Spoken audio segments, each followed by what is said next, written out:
February always makes me think about second chances. Probably because that's when everything started falling apart. I just turned 31, working nights at a medical billing company downtown, spending most evenings alone in my apartment scrolling through Netflix and eating takeout straight from the container.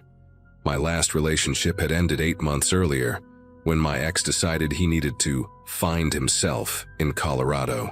And honestly, I thought I was doing fine on my own. I had my routines, my Friday wine nights with coworkers, my Sunday calls with my mom. But that particular Thursday night in February, sitting in that dingy bar after my cousin's wedding rehearsal dinner, watching all the happy couples slow dance while I nursed my 4th whiskey sour, the loneliness hit different. That's when Nathan walked up to my table with 2 beers and asked if I minded some company from another member of the singles club. Nathan had this way of making you feel like the only person in the room when he talked to you. Not in a creepy, intense way, but genuinely interested in every word you said. He remembered details from our first conversation that even I had forgotten mentioning, like how I collected vintage medical textbooks or that I was allergic to shellfish but ate it anyway sometimes just to rebel against my own body. Within 3 weeks, he was texting me good morning messages with little observations about the weather or questions about my dreams from the night before. By week 5, he mentioned his landlord was selling his building and he needed to find a new place fast.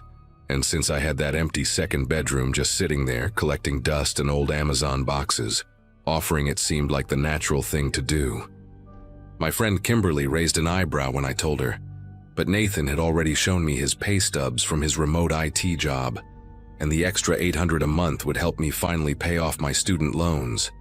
Moving day happened on a Saturday, and Nathan showed up with just 3 suitcases and a desktop computer, which seemed refreshingly simple compared to my ex who had owned 17 different kitchen gadgets he never used.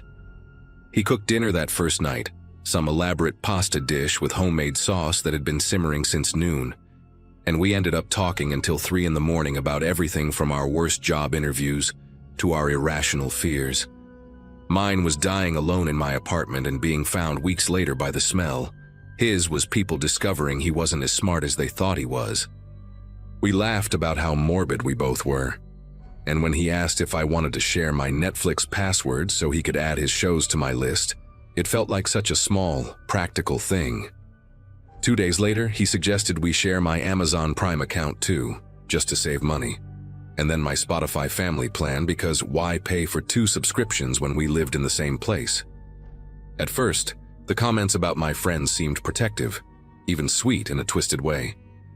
When Kimberly called Nathan creepy after meeting him at my birthday dinner, he spent an hour analyzing her failed relationships and pointing out how she projected her trust issues onto others. When my coworker Ben started texting me about a new project, Nathan casually mentioned how Ben always found excuses to message female colleagues after hours. Wasn't that interesting? He never told me to stop talking to anyone, just planted these little observations that made me second-guess every interaction. He'd read my texts over my shoulder while I was cooking, not in an obvious way, just standing close enough that I could feel his breath on my neck, asking innocent questions about inside jokes or old stories. One night he borrowed my phone to order takeout because his was dead, and afterward, I noticed he'd gone through my photo albums, hearting random pictures from years ago, leaving his digital fingerprints all over my memories. The banking thing started so innocently, I actually thought it was my idea. We were splitting groceries one evening, and I was struggling with my banking app, trying to send him $37 for his half of the Chinese food. Nathan watched me enter my password wrong twice, laughing at how I always mixed up the last 4 digits, and then offered to just handle our shared expenses through my account to make things easier. He'd transfer his portion once a month, no hassle with constant Venmo requests. He helped me set up the autopay for utilities from my checking account, memorizing my login in the process because he was just better with numbers than I was. By April, he was checking my balance for me while I drove, telling me when I could afford to splurge on concert tickets or when I should skip the Target run. He'd joke about my shopping habits, calling me his little debt collector because of all the medical bills I processed at work, while simultaneously questioning every purchase I made that he hadn't approved first. 6 months in, that Thursday in August, everything shifted into something darker, though the buildup had been so gradual I'd missed all the warning signs. I came home early from work with a migraine and found Nathan in my bedroom, not his, sitting at my desk with my laptop open, his external hard drive plugged in, copying files with the focus of a surgeon. When he saw me, he didn't even flinch, just smiled and said he was backing up my photos in case my ancient laptop crashed. Wasn't he thoughtful? But something in his eyes had changed, like a mask had slipped just enough for me to see what was underneath. That night, he cooked my favorite meal and acted completely normal, but I noticed he'd changed the password on my laptop, claiming he'd updated it for security and written it down somewhere safe so I wouldn't forget it again. The paper never materialized, and suddenly I needed his permission to access my own digital life. When I told him I wanted to end things 2 weeks later, sitting at our kitchen table with my rehearsed speech about needing space, Nathan pulled out his phone and showed me screenshots of every embarrassing message I'd ever sent about my coworkers, my boss, even my mother. Private conversations with Kimberly where I'd vented about my depression. Photos from that bachelorette party in Vegas I'd begged everyone to delete. The draft emails to my ex I'd written but never sent during my weakest moments. He had everything, organized in folders with names like insurance and rainy day fund. And he explained very calmly how unfortunate it would be if my supervisor saw what I really thought about her weight, or if my deeply religious mother discovered those photos from my experimental phase in college. He wasn't threatening me, he clarified, just pointing out how connected everyone was these days, how easy it was for things to accidentally get shared or forwarded to the wrong person. The next morning, Kimberly texted me asking why I'd sent her such a cruel message at midnight, calling her a jealous failure who was sabotaging my happiness. I hadn't sent anything, but there it was in my sent folder, along with similar messages to Ben, my sister, and 3 other close friends, all sent while I was asleep with my phone charging in the living room where Nathan had been up late, working. When I confronted him, he acted confused and concerned, suggesting maybe I'd had too much wine and didn't remember, or maybe I was having those stress-induced blackouts again, the ones I'd mentioned to him in confidence months ago. My friends stopped responding to my apologies, convinced I was in denial about my behavior, and Nathan was right there to comfort me, the only person who understood what I was going through, the only one who hadn't abandoned me when I needed support the most. By September, my credit cards started getting declined, even though I knew I'd paid them. Nathan helped me call the companies, sitting beside me with his hand on my knee, and we discovered someone had changed my payment accounts, redirecting the money to unknown destinations. My credit score plummeted from 750 to 480 in 3 weeks. New credit cards were being opened in my name and maxed out on electronics purchases shipped to addresses I'd never heard of. Nathan spent hours on the phone with banks, pretending to help me resolve the identity theft, while I sat there drowning in paperwork and fraud alerts. He suggested maybe someone at my work had gotten my information, since I dealt with sensitive data all day, or perhaps it was connected to that data breach from the dating app I'd used before meeting him. He held me while I cried about the $7,000 in fraudulent charges, promising we'd get through it together, that he'd loan me money for rent if I needed it, creating a debt that would tie me to him even more. The photos started appearing in October, sent from anonymous email accounts to my workplace. Nothing explicit enough to be criminal, but compromising enough to humiliate me. Photos taken while I was sleeping, changing, existing in what I thought was the privacy of my own home. Photos I didn't even know existed, tagged with comments about my body, my habits, my vulnerabilities. My supervisor called me into her office, concerned about my mental health, suggesting maybe I should take some time off to deal with whatever was happening in my personal life. Nathan was there to drive me home after that meeting, rubbing my back and saying how awful it was that someone would violate my privacy like that, offering to install security cameras in the apartment to catch whoever was doing this to me. The irony was suffocating, but I couldn't prove anything, couldn't point to a single piece of evidence that connected him to any of it. Just a sick feeling in my stomach that grew stronger every day. Everything unraveled on a Monday morning when Nathan left for what he said was a job interview in another city. Something about his goodbye felt different, almost gleeful, and the moment his car turned the corner, I ran to his room with a hammer from the kitchen drawer. I destroyed his desktop computer, the one he'd been so protective of, smashing it until the hard drive fell out, and then I grabbed it and drove straight to my cousin's house, the lawyer, the one whose wedding rehearsal had started this nightmare. She helped me connect the drive to her computer, and there it was, everything meticulously organized in folders with my name, subfolder after subfolder of my photos, passwords, personal documents, recorded phone conversations I didn't know existed, even videos of me in my own bedroom taken from angles that made me realize he'd hidden cameras everywhere. My cousin called the police while I sat on her bathroom floor, finally understanding the full scope of what had been happening, finally having the proof I needed. The restraining order went through within 48 hours, and the detective assigned to my case said it was one of the most extensive examples of cyberstalking and identity theft she'd seen. Nathan was arrested at a motel 2 states away, still using my credit card, still logged into my accounts, still sending messages to my employer about my supposed mental breakdown. It took months to untangle the financial mess, longer to rebuild trust with friends who'd been manipulated into abandoning me, and I still sometimes find myself checking corners for hidden cameras in my new apartment across town. But that Monday morning when I picked up that hammer, when I chose to trust my gut over his gaslighting, when I decided to fight back instead of disappearing into the prison he'd built around me, that's when I got my life back. Some days I still wake up at 3 in the morning, heart racing, checking my phone to make sure my passwords are still mine.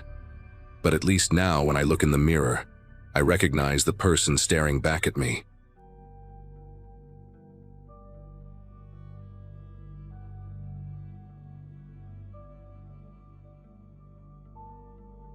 My son Brandon kept talking about this gaming headset all his friends had. The kind with LED lights that changed colors and surround sound that supposedly made you feel like you were inside the game. 11 is such a weird age for birthdays.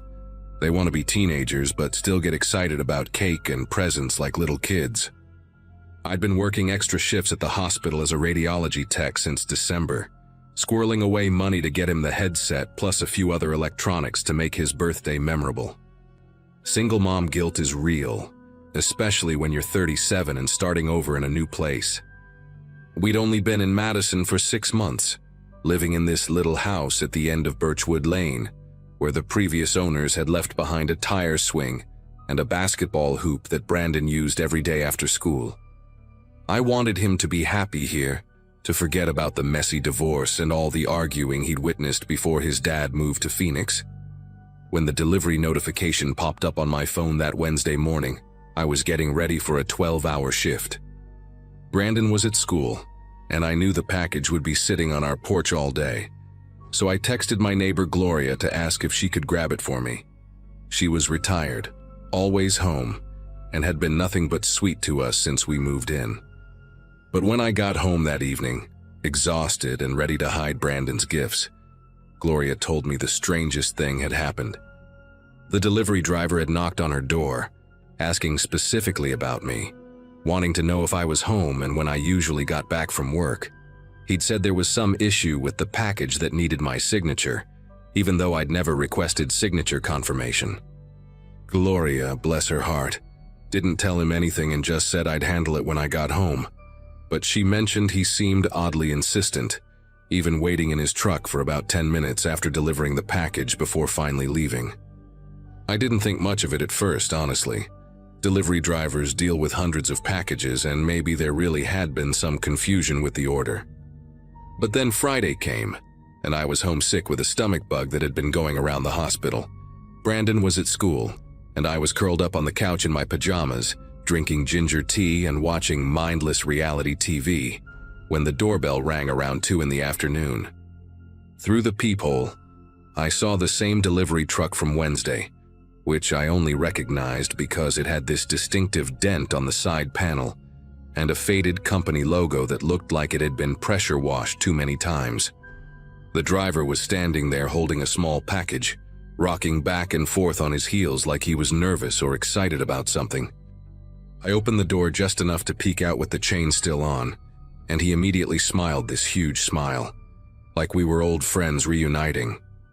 He was probably mid-40s, average height, with thinning brown hair and these pale blue eyes that never seemed to blink enough. "Hey there, Catherine," he said, even though I'd never told him my name and my packages were always addressed to K. Sullivan for safety reasons. "Got another delivery for you, but the system's showing some issues with your account. Mind if I come in for just a second to sort it out?" His foot was already positioned close to the door, and he kept glancing past me into the house, trying to see inside. I told him I wasn't feeling well and to just leave the package on the porch, but he insisted it needed a signature and started asking if Brandon was home, mentioning that he'd seen a basketball hoop out back and wondered if my son played for any local teams. That's when every alarm bell in my head started going off. I told him firmly to leave the package or take it back to the distribution center, then closed and locked the door while he was still talking. Through the window, I watched him stand on my porch for another 5 minutes, walking around to peer through different windows, even going so far as to cup his hands against the glass of my living room window. He eventually left, but not before walking completely around my house, and I saw him take pictures of my backyard with his phone. I immediately called the delivery company to file a complaint, but they said they had no record of any delivery scheduled for my address that day. They also claimed that none of their drivers matched the description I gave, and the truck number I'd memorized from the side didn't exist in their system. Saturday morning, things got worse. Brandon had spent the night at his friend Justin's house for a sleepover, which I was grateful for in hindsight. Around 6 in the morning, I heard something outside my bedroom window, a scratching sound like branches against the siding, except we didn't have any trees on that side of the house. When I carefully pulled back the curtain, I nearly screamed. The delivery driver was standing in my side yard pressed against the house, trying to jimmy open my bedroom window with what looked like a paint scraper. He was wearing regular clothes this time, jeans and a dark hoodie, but I recognized his face instantly. The second we made eye contact, he didn't run or look startled. Instead, he pressed his palm flat against the window and mouthed the words, "Just wanna talk," with this calm expression that made my whole body go cold with fear. I grabbed my phone to call 911, and only then did he back away, walking casually toward the street like he was just out for an early morning stroll. The police arrived within 10 minutes, but of course he was long gone by then. 2 officers, a young woman who looked fresh from the academy, and an older guy with a gray mustache who seemed to take everything I said with a grain of salt, walked around my property and took notes. They found fresh tool marks on 3 different windows and boot prints in the flower bed my landlord had just mulched. The younger officer seemed genuinely concerned and suggested I file for a restraining order, but the older one kept asking if maybe I'd had a disagreement with a delivery driver about a damaged package, or if I was sure I hadn't invited anyone over and forgotten. He actually asked if I was taking any medications that might affect my memory, which made me want to scream. They said they'd increase patrols in the neighborhood, but without a name or license plate, there wasn't much else they could do. I spent the rest of Saturday installing extra locks on all the windows and doors, those metal bars that prevent them from sliding open more than a few inches. Gloria came over with her husband Frank to help, and Frank even installed motion sensor lights around the house that he had left over from his own security upgrade last year. I picked Brandon up from Justin's house that evening and tried to act normal, making his favorite spaghetti and meatballs for dinner and letting him play video games longer than usual. But I couldn't stop checking the windows, couldn't stop jumping at every car that drove by. Around midnight, after Brandon was asleep, I sat in the dark living room with a baseball bat across my lap and every light outside blazing. That's when I heard it, the distinctive rattle of someone trying the back door handle, followed by the scraping sound of metal on metal, like someone working a crowbar into the door frame. I called 911 immediately, whispering to the dispatcher while creeping toward Brandon's room. My heart was pounding so hard, I thought it might burst through my chest, and I could taste copper in my mouth from biting my tongue. The dispatcher kept telling me to stay on the line, that officers were 3 minutes out. But 3 minutes feels like 3 hours when someone's trying to break into your house. The scraping got more aggressive, more desperate, and then I heard wood splintering. I grabbed Brandon, who woke up confused and groggy, and we locked ourselves in the bathroom, the only room in the house with no windows and a door that locked from the inside.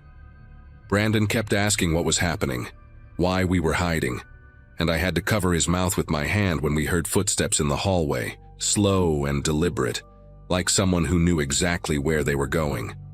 The bathroom doorknob turned once, twice, then rattled violently. "Catherine, I know you're in there," the voice said, and it was definitely him. But his tone had changed completely from that fake friendly delivery driver act. Now it was flat, empty, like someone reading from a script they'd memorized. "I've been watching you for weeks, not just since Wednesday. You order a lot of packages, Catherine. Makes it easy to figure out your schedule, your habits. Single mom, works long shifts. Kid goes to Jefferson Elementary and gets picked up at 3:15 every day, except Wednesdays when he has basketball practice until 5. He knew everything, had been studying us like we were specimens in a jar, and the worst part was how calm he sounded while saying it. Then came the sound of something heavy hitting the door, probably his shoulder, and Brandon started crying, pressing his face into my chest while I held him tight and prayed for the police to hurry. The sirens came like angels singing, getting louder and louder until they were right outside, and suddenly the pounding on the door stopped. I heard him curse, just one word under his breath. Then rapid footsteps running through my house, the back door slamming open so hard it bounced off the wall. The police found me and Brandon still huddled in the bathroom 20 minutes later. After they'd cleared the house and the surrounding area, they caught him 3 blocks away, trying to hide behind a dumpster at the Methodist church, still carrying the crowbar and a backpack full of zip ties, duct tape, and a stun gun. His name was Leonard Morse, 43 years old, and he'd been fired from 4 different delivery companies in the past 2 years for harassment and stalking complaints. The detective who interviewed me later said they found notebooks in his apartment with detailed information about 12 different women, all single mothers who frequently ordered packages online, complete with work schedules, children's names, and floor plans of their homes sketched from memory. Brandon and I stayed with Gloria for a week after that, until I could find us a new place on the other side of town, a second-floor apartment with a security system and neighbors on all sides. I stopped ordering things online for almost a year, driving to actual stores even when it meant dragging Brandon along after long shifts, because every delivery truck that passed made my chest tighten. Leonard Morse got 15 years for attempted kidnapping, breaking and entering, and stalking, though the prosecutor said he'd probably be out in 7 with good behavior. I still check the Wisconsin Department of Corrections website sometimes, making sure he's still locked up, counting down the years until 2032 when he might get released. Brandon's 16 now, taller than me and protective in a way that breaks my heart a little, because I know he remembers that night, remembers hiding in that bathroom while a stranger tried to break down the door. He still gets his birthday presents in person now, no deliveries, and I always let him open them early because waiting for special days doesn't feel as important as it used to. Not when you've learned how quickly normal life can turn into a nightmare.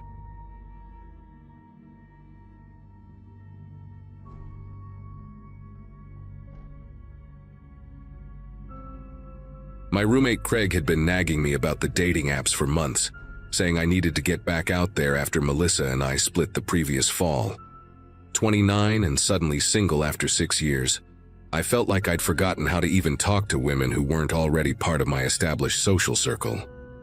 Craig kept his laptop open on the kitchen counter that Wednesday evening, showing me his matches while I heated up leftover Chinese food, telling me how easy it was, how he'd gone on 3 dates just that week. I downloaded the app mostly to shut him up, figuring I'd delete it after a few days of mindless swiping. My profile took all of 5 minutes to set up. 3 recent photos from a buddy's birthday party, a generic bio about liking craft beer and hiking, and my neighborhood listed as Lincoln Park even though technically I lived closer to Lakeview. Ashley appeared in my matches around 10 that night, after Craig had left to meet some girl at a wine bar downtown. Her profile stood out because she'd actually written complete sentences in her bio, not just a string of emojis, and her Instagram handle like most of them. She worked in medical billing, had moved here from Grand Rapids 3 months ago, and her second photo showed her at what looked like Wrigley Field wearing a Tiger's cap, which made me laugh. We matched immediately, and she messaged within minutes, making a joke about how brave I was to post a photo wearing a Cubs jersey in my profile, considering how terrible they'd been last season. The conversation flowed naturally from there, both of us typing paragraphs instead of one-word responses, sharing apartment hunting horror stories and comparing notes on which neighborhoods had the best takeout spots. By Friday afternoon, we'd exchanged probably 200 messages, and I found myself checking my phone between meetings at work, actually excited to see her replies. She told me about her job at Northwestern Medicine, how she'd taken it mainly to get out of Michigan after a messy breakup, and how she'd been living in this tiny studio in Uptown that supposedly had a lake view if you stood on a chair and craned your neck just right. I told her about my job doing IT support for a logistics company, boring but stable, and how Craig was actually my third roommate in 2 years because the previous guys kept moving in with girlfriends. She suggested we should meet up soon, maybe grab coffee over the weekend, but then mentioned she had to work Saturday and had plans with a coworker Sunday afternoon. When I half-jokingly said we could just skip the coffee shop awkwardness and I could make us drinks at my place, she responded immediately with 3 laughing emojis and said that sounded perfect. Saturday around 7, she texted saying she was exhausted from work but still wanted to hang out if I was free. Craig was gone for the weekend, visiting his parents in Milwaukee, so I had the whole apartment to myself. I actually cleaned for the first time in weeks, shoving dirty laundry into closets, wiping down the kitchen counters, even lighting one of those overpriced candles Melissa had left behind. Ashley said she could come by around 8:30, just needed to stop home first to change out of her scrubs. I made a quick liquor store run, grabbing decent vodka and some mixers, trying not to overthink what kind of drinks would seem impressive but not trying too hard.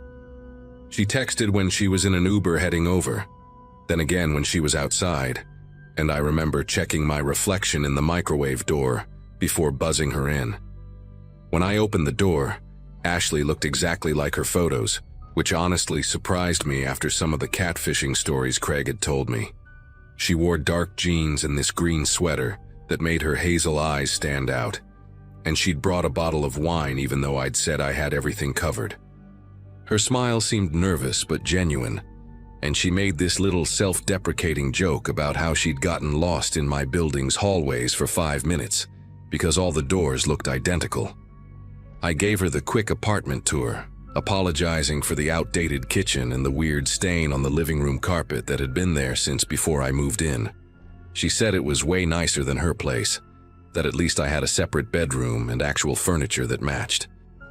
We settled in the living room, and I started making Moscow mules while she browsed through my bookshelf, commenting on how she'd loved the same thriller series I had displayed on the top shelf. We were maybe 15 minutes into conversation, just getting past that initial awkwardness where you're both trying to figure out if the chemistry translates from messages to real life, when I heard footsteps in the hallway outside. Not unusual for a Saturday night, except these stopped right outside my door.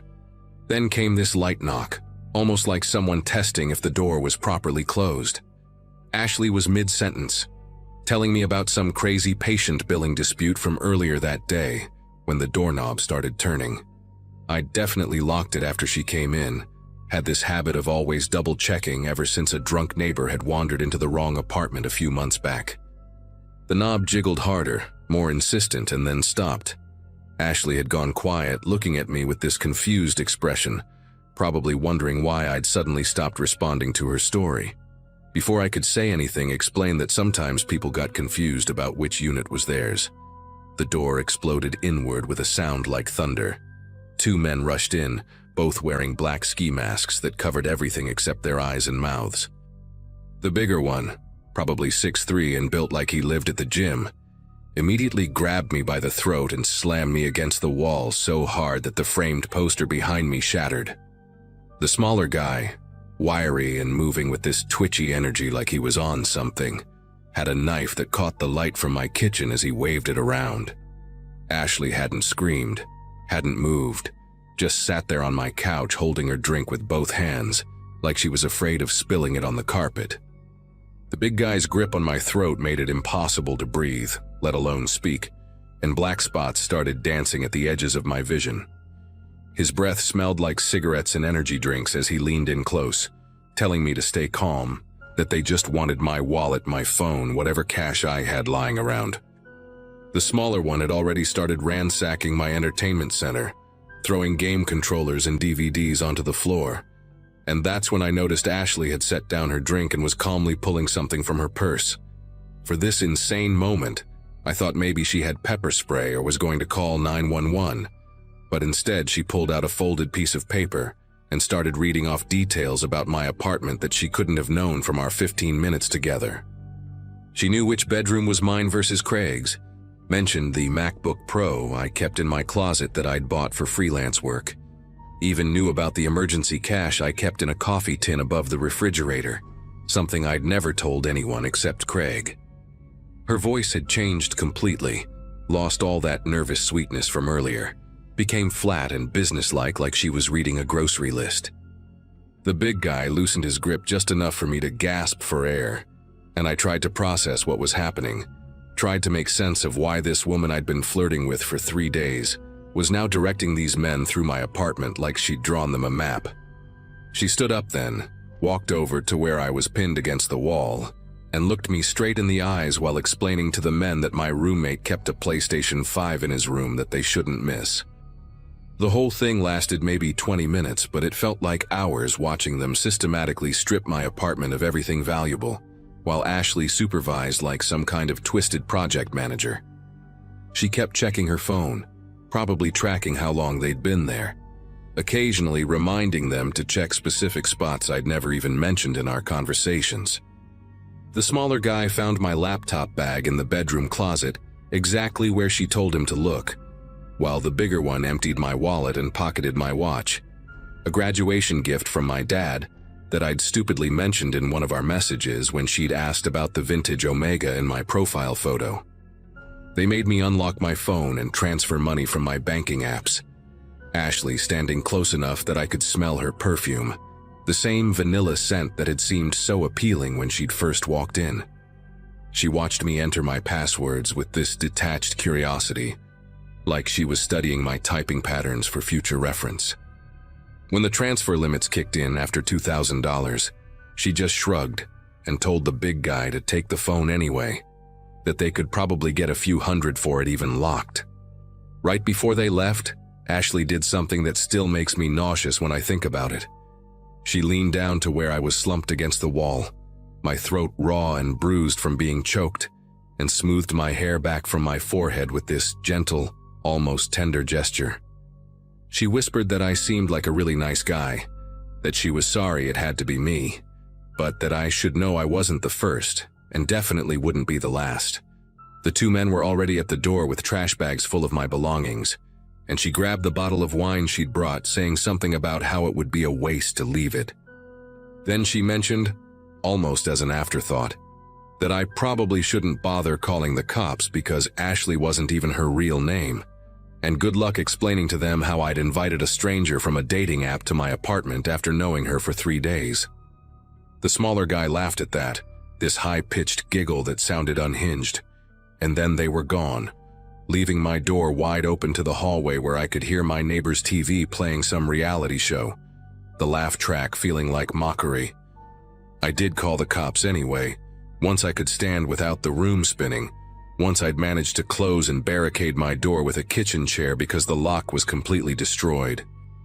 2 officers showed up about an hour later, a younger guy who kept calling me sir, and an older woman who looked like she'd heard this exact story 100 times before. They took photos of my bruised throat, documented what was stolen, and the woman officer asked me to show her Ashley's dating profile on my laptop, except when I borrowed Craig's phone to check. The profile had already been deleted. All our messages, gone, like she'd never existed at all. The officer just nodded, said this was the fourth case like this she'd seen this month, that these rings were getting more sophisticated, using real photos of women who had no idea their images were being used to catfish lonely guys into robbery setups. She gave me a case number, said a detective would follow up, but we both knew nothing would come of it. The younger officer tried to be encouraging, mentioned something about checking pawn shops for my electronics, but his partner shot him a look that shut him up quick. Craig came back Sunday night to find me sitting in our ransacked apartment with a baseball bat next to the couch, jumping every time someone walked past our door. I told him everything, showed him the police report, the bruises on my neck that had turned this sick purple-yellow color. He was furious, kept saying we should go to the media, post warnings on social media, do something to stop these people from doing this to anyone else. But what would I say? That I'd been stupid enough to invite a stranger to our apartment? That I'd been so desperate for connection that I'd ignored every safety rule I'd ever known? Craig helped me change the locks, install a doorbell camera, even got one of those doorstop alarms that screams if anyone tries to force the door. We told our friends I'd been mugged, which was easier than explaining the whole humiliating truth. The detective did call, once, said they'd found similar cases spanning 3 states, that the ring appeared to use multiple women and probably moved cities every few months. He suggested I keep an eye on my credit report, change all my passwords, all the stuff you do after identity theft.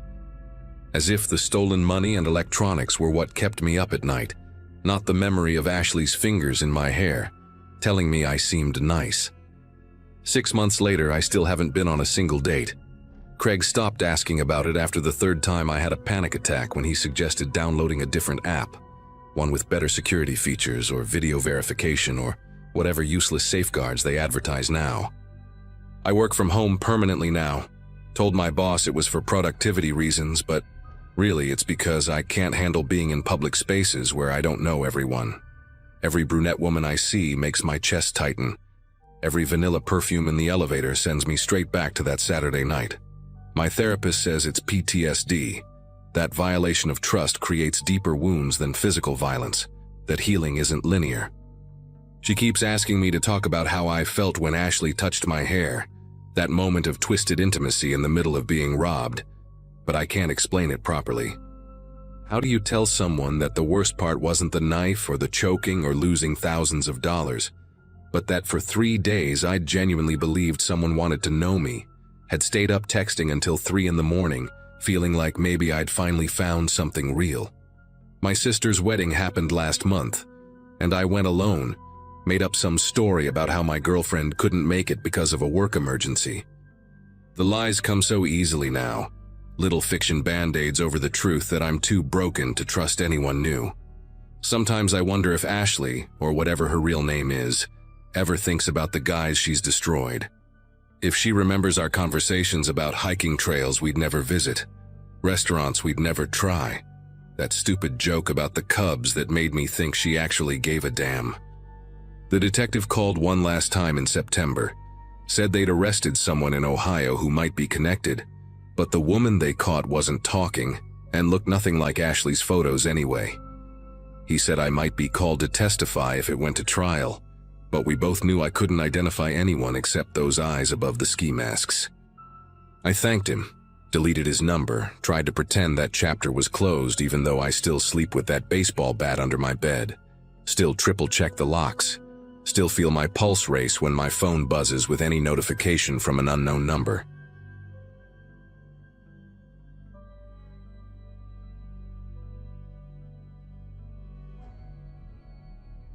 Nobody really thinks about how vulnerable you are until your car dies 40 miles from anywhere that matters. Mine gave up on a Tuesday night in February, just past 11, on that stretch of Highway 47 where cell towers become suggestions rather than guarantees. 29 and divorced 6 months prior, I'd been driving back from visiting my sister Diane in Riverside, trying to beat the storm system the weather apps kept warning about. My Corolla had been making that grinding noise for weeks, the one my ex-husband used to say meant the transmission was going, but I kept putting off the mechanic visit because rent was due and groceries don't buy themselves. When the engine finally seized, All I could do was coast to the shoulder and watch the temperature gauge spike into the red, while something under the hood hissed like an angry cat. My phone showed 1 bar, sometimes 2 if I held it just right, and calling A meant sitting on hold for God knows how long with a connection that kept cutting out every 30 seconds. That's when I started searching for local towing services, scrolling through results that all seemed to be 30+ miles away. Most were closed, their websites showing business hours that ended at 6 or 8 in the evening. Then I found quick response towing, buried on the second page of results, claiming 24-hour emergency service for the exact area I was stranded in. No fancy website, just a basic page with a phone number and a contact form where you could drop a pin for your location. 0 reviews on Google, nothing on Yelp, but at that point, with sleet starting to tap against my windshield and my phone battery at 37%, I wasn't exactly in a position to be picky. The form was simple, just boxes for your name, phone number, and that location pin, plus a checkbox agreeing to their terms of service that I didn't bother reading because who reads those when you're sitting alone on a dark highway with ice forming on your windows? I typed everything in with numb fingers, hit submit, and got an automated response saying someone would contact me within 15 minutes. 7 minutes later, my phone rang from a blocked number, and this voice, smooth and professional but somehow practiced, like someone reading from a script they'd memorized, told me his name was Mike, and he'd be there in about 40 minutes.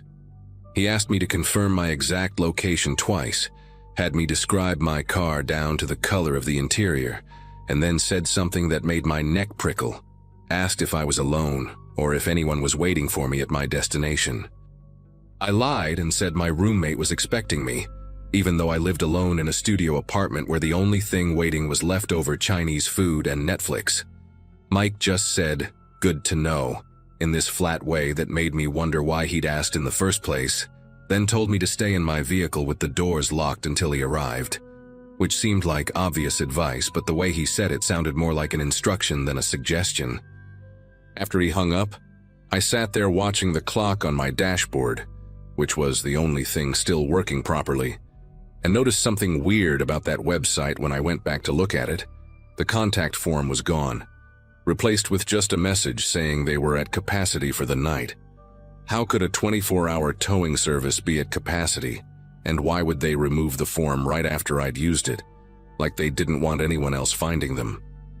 35 minutes passed before I saw headlights in my rearview mirror, high beams cutting through the sleet that had turned into proper snow by then, and my first thought was relief until I realized it wasn't a tow truck pulling up behind me. It was a white van, the kind contractors use. No company logos or identifying marks, just rust spots around the wheel wells and a cracked windshield held together with clear tape. The driver's door opened and this guy stepped out wearing coveralls that might have been blue once, but were now the color of old motor oil, and he had one of those baseball caps pulled low enough that I couldn't see his eyes properly in the dark. He walked toward my car with this unhurried pace, carrying a toolbox in one hand and what looked like a Slim Jim in the other, and that's when I noticed he hadn't parked like a tow truck driver would, didn't angle his vehicle to protect mine from traffic, just stopped directly behind me, blocking me in.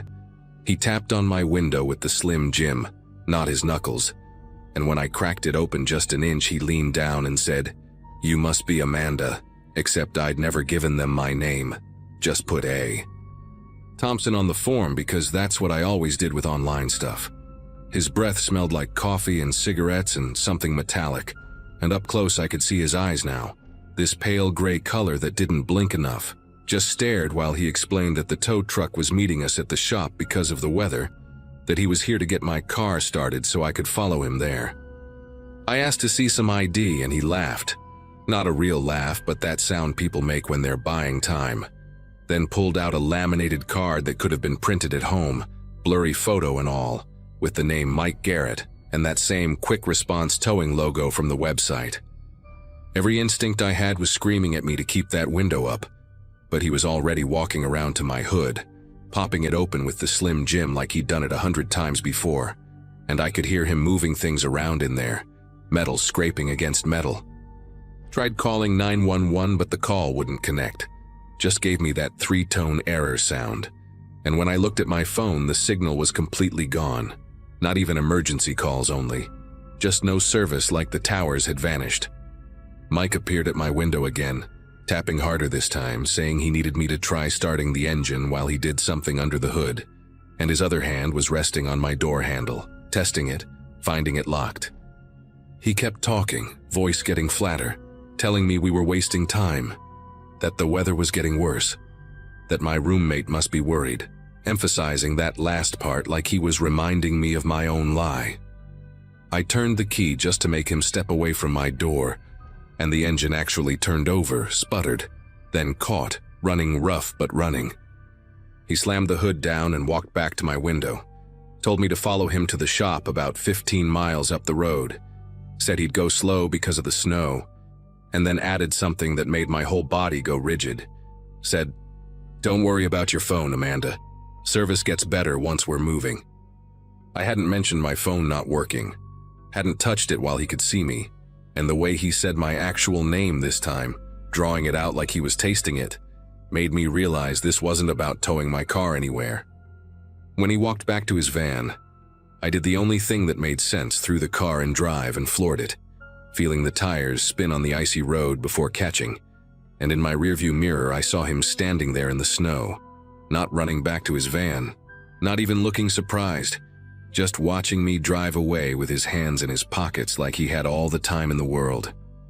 The engine was knocking bad, temperature gauge creeping up again, but I kept my foot down, taking the curves faster than I should have in that weather, checking my mirrors every few seconds, expecting to see those high beams coming up fast behind me. 5 miles later, the engine started missing, coughing like it was choking on something, and I knew whatever he'd done under that hood wasn't to fix anything. The car died completely just as I crested a hill, and I coasted down the other side, wrestling with the suddenly heavy steering, pumping brakes that barely responded without the power assist. I managed to get it onto a pull-off near a cluster of trees, grabbed my purse and phone and started running through the snow toward what looked like lights in the distance. Maybe a gas station or rest stop, anything with people and working phones. That's when I heard his van coming, not racing, just maintaining that steady speed like he knew exactly where I'd broken down, and I ducked into the trees, crouching behind a fallen trunk as those headlights swept across the pull-off where my car sat dark and empty. He stopped, got out, walked around my Corolla twice, even opened the driver's door and looked inside, and I could see him clearly in the dome light, that same unhurried way of moving, checking his watch like he was keeping to some schedule. Then he did something that made me bite my hand to keep from gasping, pulled out a second phone, not his, and I recognized my phone case, the purple one with the rhinestones my sister gave me for my birthday. Except my phone was in my pocket, so how did he have an identical one? He typed something on it, the screen lighting his face from below, making those gray eyes look silver, then tossed it onto my passenger seat and closed the door, walking back to his van without even glancing toward the trees where I was hiding. I stayed frozen behind that log for another 10 minutes after his taillights disappeared, snow soaking through my jeans, teeth chattering so hard I thought he might hear them if he was still out there somewhere watching. When I finally stood up, my legs were so numb I had to grab tree branches to keep from falling, and I stumbled through the woods parallel to the road, afraid to walk on the pavement in case he came back. The lights I'd seen turned out to be a truck stop about a mile away, one of those 24-hour places with the bright fluorescent glow that never looked so welcoming. I burst through the doors looking like something out of a horror movie, covered in snow and pine needles, mascara running down my face, and the clerk, this kid maybe 19 with gauged ears and a name tag that said Dustin, immediately asked if I needed him to call the police. While we waited for the state troopers, I sat in the break room wrapped in a blanket Dustin found somewhere, drinking coffee that tasted like motor oil but was hot, and that's all that mattered. My phone suddenly had full bars again, and the missed calls started coming through, 17 of them, all from numbers I didn't recognize, all within the last hour.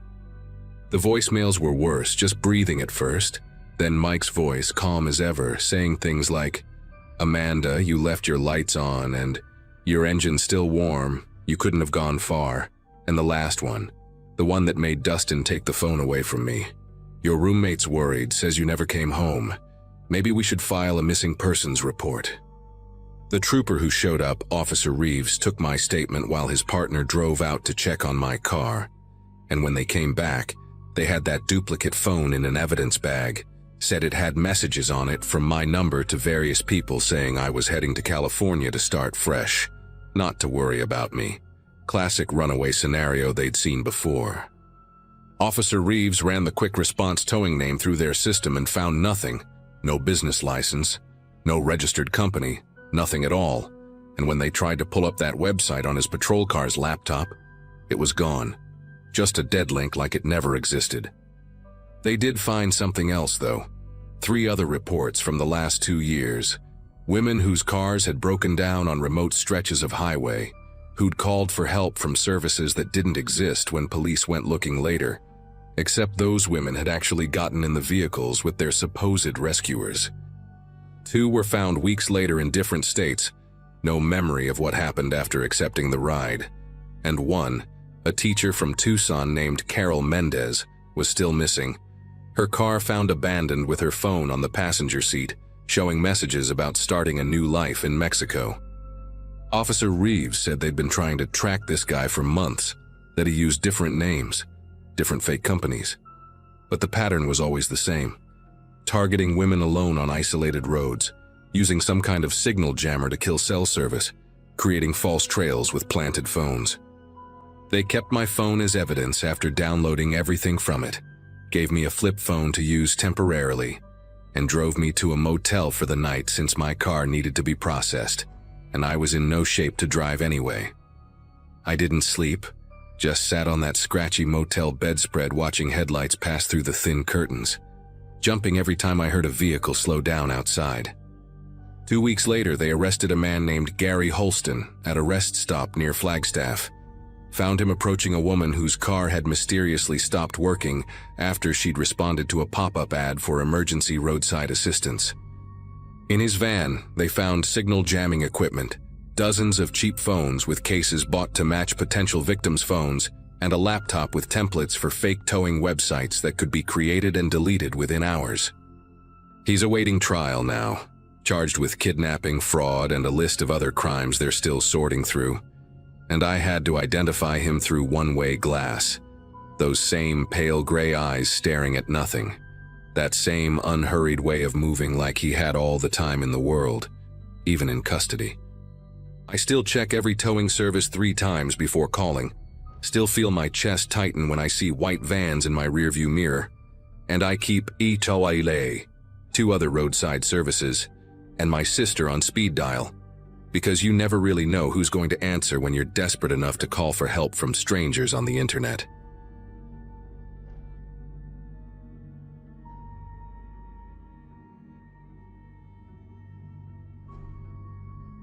February in Pennsylvania gets dark around 5:30, but that particular Friday, I didn't leave the warehouse until almost 11. Inventory season meant 14-hour shifts, and my supervisor had just quit, dumping everything on those of us still hanging on for the overtime pay. My wife texted around 9, asking if I wanted her to leave dinner in the microwave, and I told her to just go to bed, that I'd grab something on the way. By the time I finally clocked out and started the 40-minute drive home, my eyes felt like sandpaper, and all I could think about was crawling into bed next to her. Route 22 stretched ahead of me, nothing but darkness and the occasional 18-wheeler passing in the opposite direction. About halfway home, right where the road cuts through that empty stretch between Bethel and Fredericksburg, I spotted the neon sign for a fuel-and-go station. My eyelids were getting heavy, that dangerous kind of heavy where you catch yourself drifting toward the rumble strip, so I figured coffee would be smart. Plus, my gas gauge showed less than a quarter tank, enough to make it home but cutting it close. I pulled off into the nearly empty lot. Just one other car parked near the edge by the dumpsters. Some beat-up Chevy Malibu with duct tape holding the bumper on. The fluorescent lights above the pumps flickered and buzzed, casting everything in that harsh white glow that makes you look sick even when you're not. Inside, the place had that typical rest stop smell. Burnt coffee mixed with industrial cleaner and something vaguely rotten from the hot dog roller that probably hadn't been cleaned since Christmas. Behind the counter sat a kid who couldn't have been more than 19, face buried in his phone, barely glancing up when the door chime announced my entrance. I headed straight for the coffee station in the back corner, grabbed the largest cup they had, and started filling it with whatever sludge had been sitting in the pot since God knows when. That's when I heard footsteps behind me, way too close for comfort in an otherwise empty store. "Long night." The voice came from directly over my shoulder, and I turned to find this guy standing maybe 6 inches from me, close enough that I could smell the cigarettes on his jacket. He had one of those faces that could have been anywhere from 35 to 50, weathered and lined, with pale blue eyes that never seemed to blink.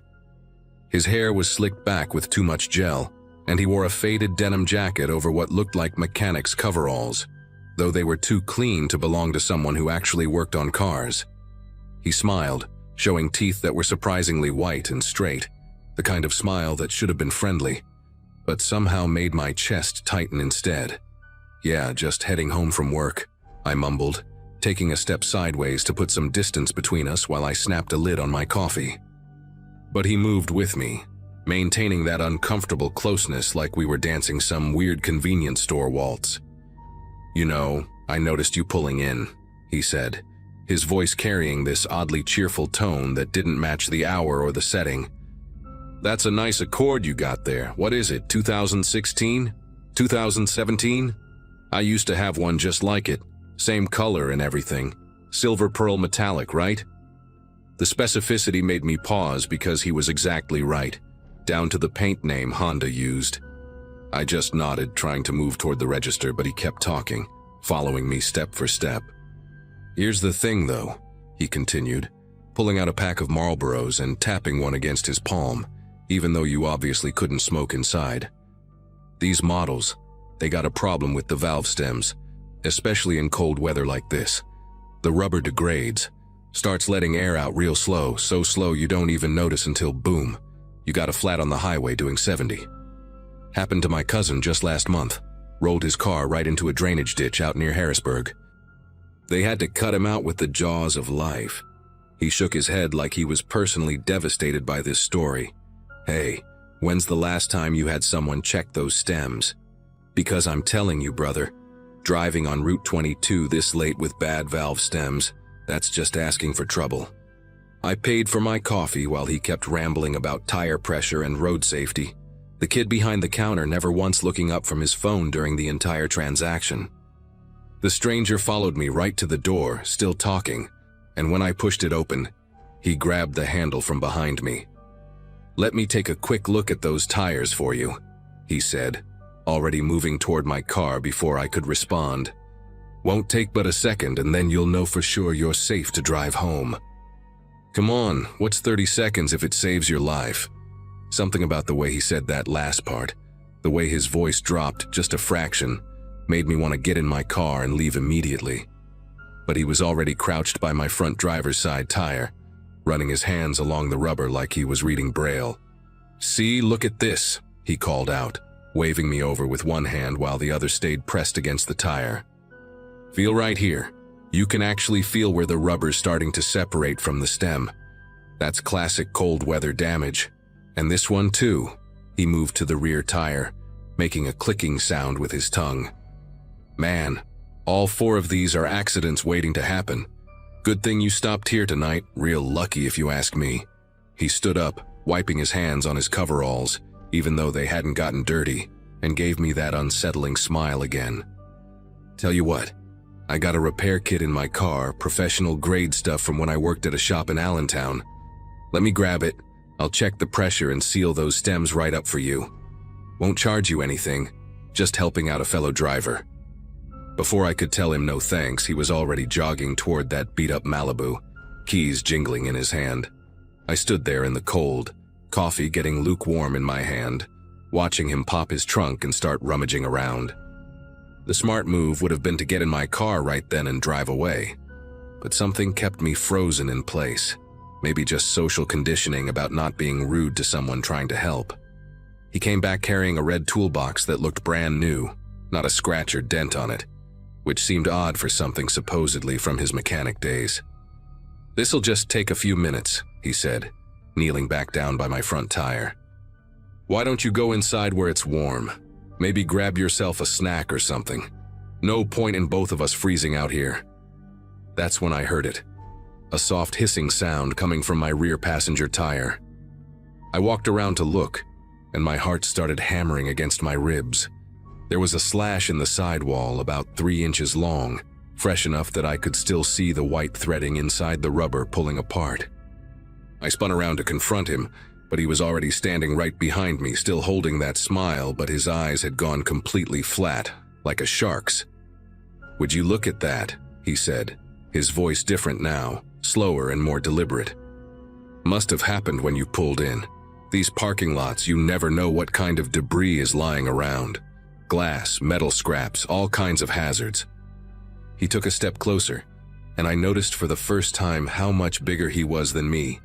At least 3 inches taller and probably 40 pounds heavier. "Good thing I'm here to help you out, right? Because calling a tow truck this time of night, out here in the middle of nowhere, that's gonna take hours and cost you what, $300–400? I pulled out my phone, my fingers fumbling with the screen as I tried to dial 911, but he moved faster than I expected for someone his size. His hand clamped down on my wrist, not violent, just firm enough to make his point. "Now, why would you want to call the cops?" he asked, that fake friendly tone creeping back into his voice. "We're just two guys helping each other out here. Besides, what are you gonna tell them? That someone's offering to fix your tire? They got real crimes to worry about."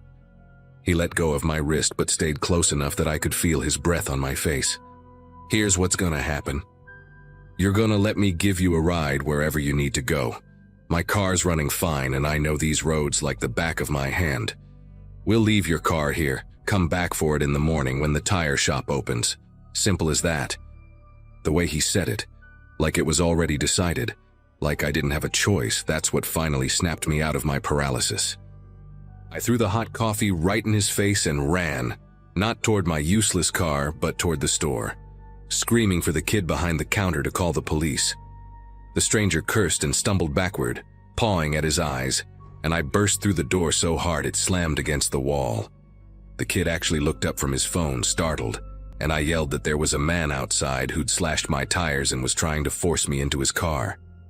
To his credit, the kid immediately picked up the store phone and dialed 911, then reached under the counter and pulled out a baseball bat. "We get weirdos sometimes," he said, moving toward the door to lock it. Through the window, we could see the stranger getting into his Malibu, and for one terrifying moment, I thought he might ram it right through the storefront, but he just sat there for maybe 30 seconds, watching us, before pulling out of the lot and disappearing down Route 22. The state police showed up about 15 minutes later, took my statement, and checked the security footage, which clearly showed the guy following me around the store and then doing something to my tires, though the angle wasn't good enough to see the actual slashing. They found the knife he'd used thrown in the grass by the air pump, a folding blade with a worn wooden handle. The cops said they'd seen this before, guys who disable cars at remote stops and then offer rides to stranded motorists, especially women, though I was apparently an unusual target. They never found the Malibu or the man, even though they put out an alert with the plate number I'd memorized. The tow truck driver who came to get my car told me I was lucky, that just 6 months earlier they'd found an abandoned car at a rest stop near Hershey with slashed tires, and the owner never turned up. My insurance covered the new tires, and I drove home around 4 in the morning to find my wife awake and worried sick. These days, I don't care how tired I am or how empty the tank gets. I don't stop at rest stops after dark anymore. I'll drive on fumes all the way home before I risk meeting another helpful stranger with a brand new toolbox and clean mechanics coveralls.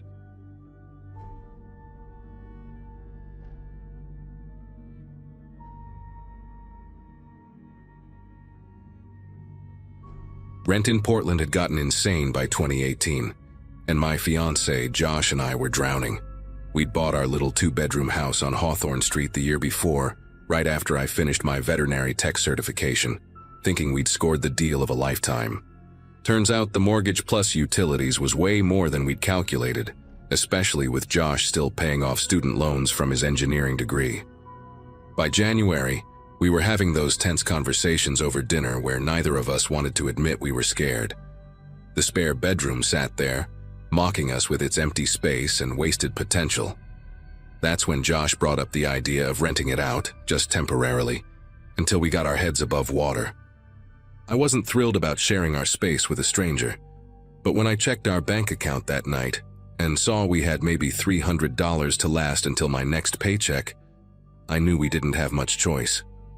We posted the ad on Craigslist on a Thursday morning in early February.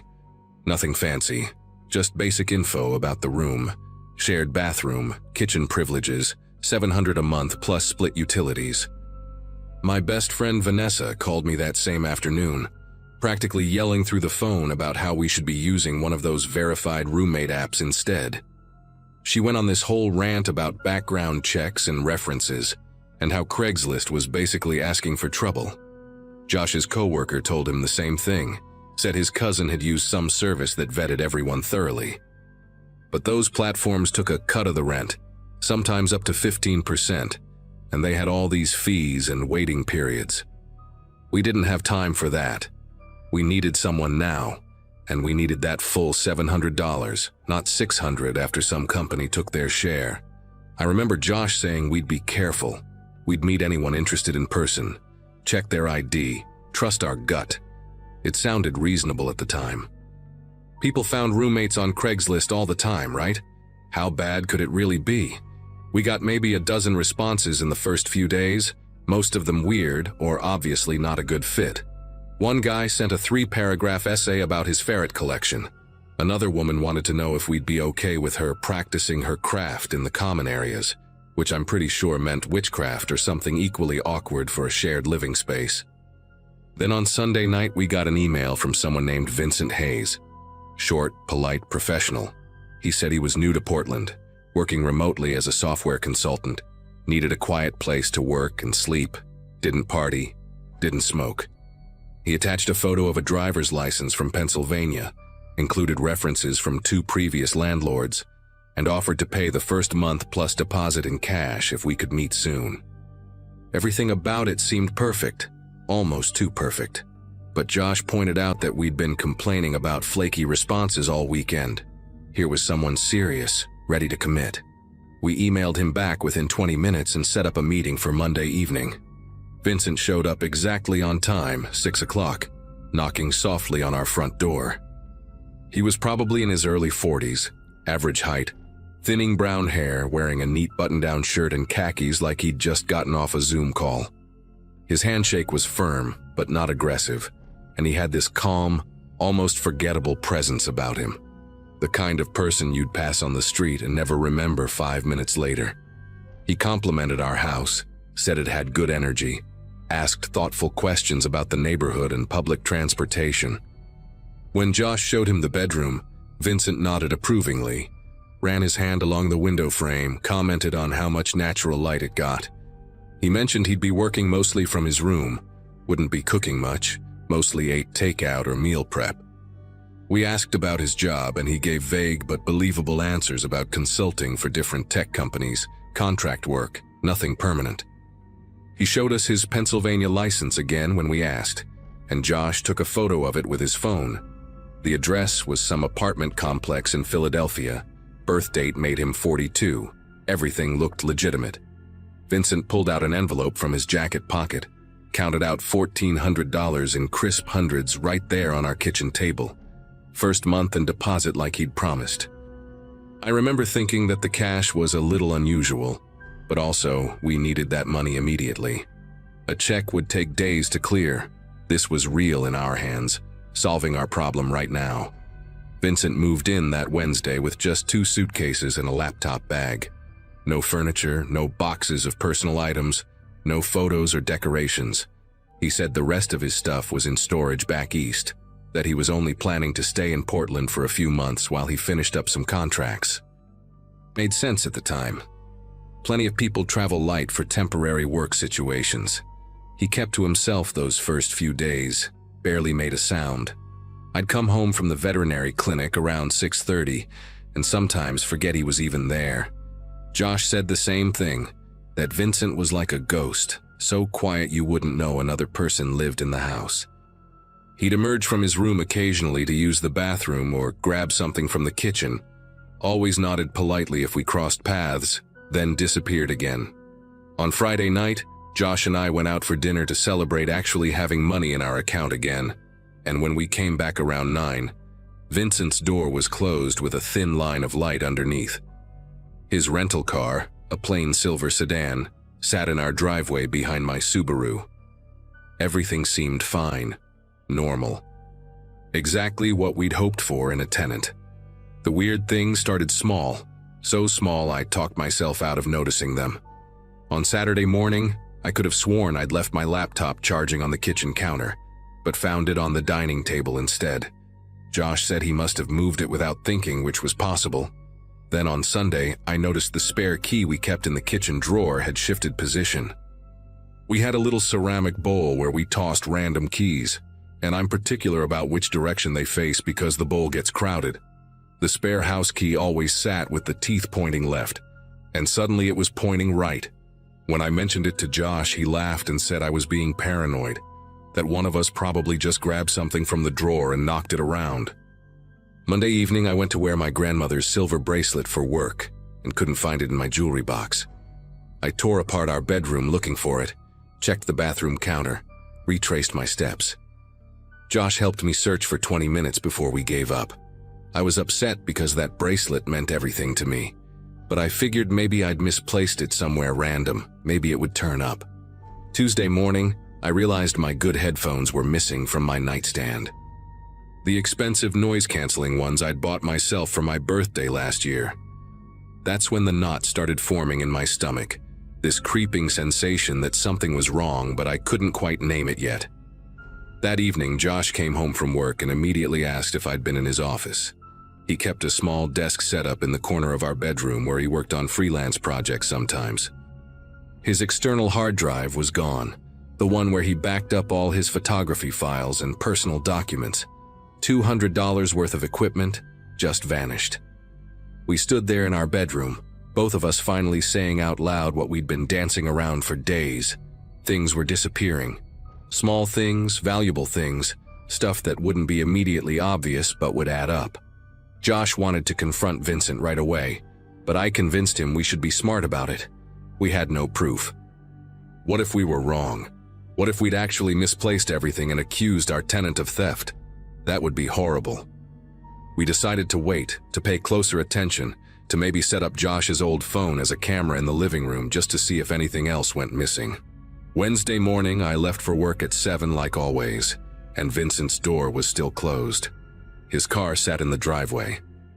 Everything appeared normal, but I felt sick the entire drive to the clinic, this horrible anticipation sitting on my chest. I got home first that day, around 6:15, and the moment I walked through the front door, I knew something was different. The air felt wrong, disturbed somehow, like someone had just run through the house. Vincent's bedroom door stood slightly open, which I'd never seen before. I called out his name. No answer. Walked down the hallway and pushed the door wider. Empty. Completely empty. The bed was still there because it came with the room, but his suitcases were gone. His laptop bag, every single trace of Vincent Hayes had vanished like he'd never existed. My heart started hammering as I rushed to our bedroom, and that's when I saw it. Our closet door hung open, and the small fireproof safe where we kept our passports, birth certificates, the emergency cash Josh's mom had given us, sat on the floor with its door pried open. The metal around the lock was scratched and bent. Everything inside was gone. I ran to the kitchen, hands shaking so badly I could barely grab my phone, and that's when I noticed the back door. Wide open. Not just unlocked, but standing open like someone had left in a hurry and didn't bother closing it behind them. The screen door banged softly against the frame in the evening breeze. Josh got home maybe 10 minutes later and found me sitting on the kitchen floor, phone in hand, trying to explain to the 911 dispatcher what had happened. The police arrived within 30 minutes, 2 officers who looked almost bored as they walked through our house taking notes. They photographed the damaged safe, the open back door, Vincent's empty room. When they asked for his information, Josh pulled up the photo of the Pennsylvania driver's license on his phone. The older officer, a guy named Officer Brennan, looked at it for maybe 5 seconds before shaking his head. He asked if we'd verified the ID in any way, run the license number, checked references. We admitted we hadn't. We'd just trusted what we saw. Brennan pulled out his own phone, typed something in, then showed us his screen. The license was fake, not even a good fake, apparently. The format was wrong for Pennsylvania. The hologram pattern didn't match state standards, and when he ran the number through their system, nothing came up. Vincent Hayes, at least the Vincent Hayes we knew, didn't exist. The address in Philadelphia was a vacant lot. The whole identity was manufactured. The officers told us this was more common than we'd think. Rental scams, where someone poses as a tenant, pays cash up front to seem legitimate, then systematically robs the place over a few weeks before disappearing. They usually target young couples or first-time landlords who post on sites like Craigslist, people who are desperate for money and might skip proper verification. Brennan said they'd seen 4 similar cases in Portland in the past 6 months alone. The thieves were smart about it, taking small items first to test if anyone noticed, building up to the bigger theft once they felt safe. They almost never got caught because by the time victims realized what happened, the person was long gone, probably in another city running the same scam. The officer asked us to make a list of everything stolen, but his tone made it clear we'd never see any of it again. No fingerprints in the room. Nothing useful left behind. Vincent, or whoever he really was, had been thorough. They took our report, gave us a case number, and left. Just like that. We stood in our violated house, $1,400 poorer than when this started, plus everything he'd stolen, which we estimated was worth at least $3,000 total. The next few days were a blur of damage control that felt endless and humiliating. We had to cancel our credit cards even though Vincent hadn't taken them, just in case he'd photographed them at some point. We spent hours on the phone with our banks, putting alerts on our accounts, changing passwords on everything. Josh had to contact his previous employers because some of his old tax documents were in that safe, warn them that his social security number might be compromised. We filed for replacement birth certificates and passports, which cost money we absolutely didn't have, and took weeks to process. I had to tell my supervisor at the clinic why I needed time off for all these appointments. Had to admit out loud that we'd been stupid enough to rent to someone off Craigslist without doing basic verification. The look on her face, that mixture of pity and judgment, made me want to disappear. Our friends tried to be supportive, but Vanessa couldn't help saying she'd warned us, and even though she was right, hearing it made everything worse. We installed new locks on every door, got a deadbolt for the back entrance, bought a proper security camera system that we should have had from the beginning. All of it felt like closing the barn door after the horses had already run off. The financial hit nearly destroyed us. We'd counted on that rental income to catch up on our mortgage, and now we were even further behind, plus dealing with replacement costs for everything stolen. Josh picked up extra freelance work, pulling late nights after his regular job. I started taking weekend shifts at an emergency vet clinic across town, even though the commute was brutal and the work was exhausting. We put the house up for sale in May, couldn't afford to keep it anymore. Took a loss on the sale, but at least got out from under the mortgage before the bank started foreclosure proceedings. We moved into a tiny apartment in a worse neighborhood, the kind of place we'd been so proud to escape when we bought the house. It took us almost 2 years to financially recover from those 3 weeks Vincent lived with us. 2 years of rebuilding savings, repairing our credit, replacing documents and possessions. The police never found him, never even got a lead. That case number Brennan gave us just sits in some database somewhere, unsolved, one of thousands just like it. Sometimes I wonder how many other people he did this to, how many houses he walked through taking pieces of their lives. I wonder if he ever felt bad about it, or if we were just marks to him, easy targets who made it simple.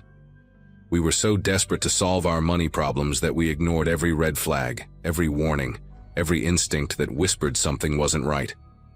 That's the part that still keeps me up sometimes, knowing we did this to ourselves by trusting a stranger with cash and a fake smile.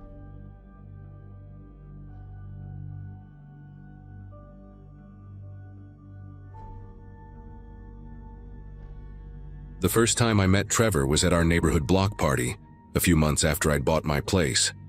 He wasn't flashy or loud like some of the guys there, just a regular man in his 40s, tan from working outdoors, with a calm voice and a worn baseball cap that looked permanently attached to his head. We ended up chatting near the grill about home repairs, and when I mentioned a few projects I'd been putting off, he offered to help.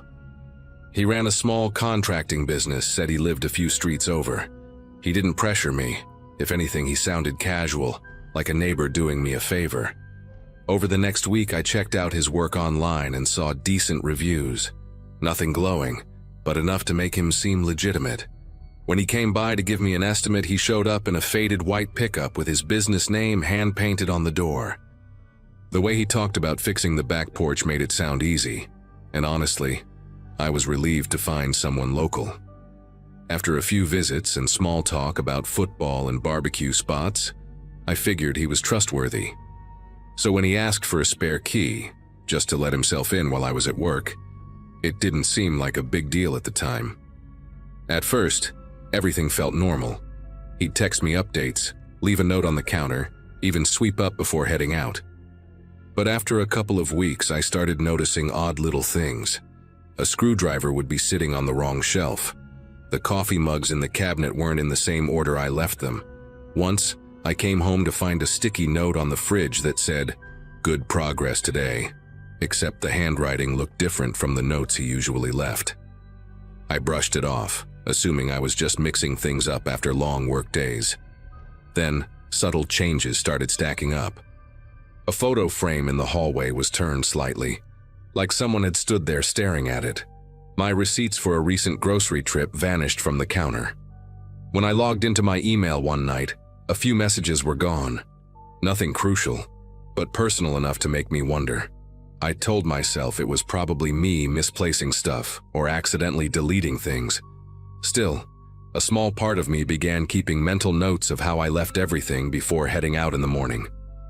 One Friday evening, I came home and noticed a photo on my kitchen table that hadn't been there before. It was a printout of me standing in my backyard, taken from what looked like inside my own house, through the window. The angle made it clear the photo wasn't from a phone or some random passerby. I checked my security camera footage, but the system showed nothing, like the recording had been wiped. I told myself there had to be an explanation, but my gut kept whispering that Trevor had access to everything now.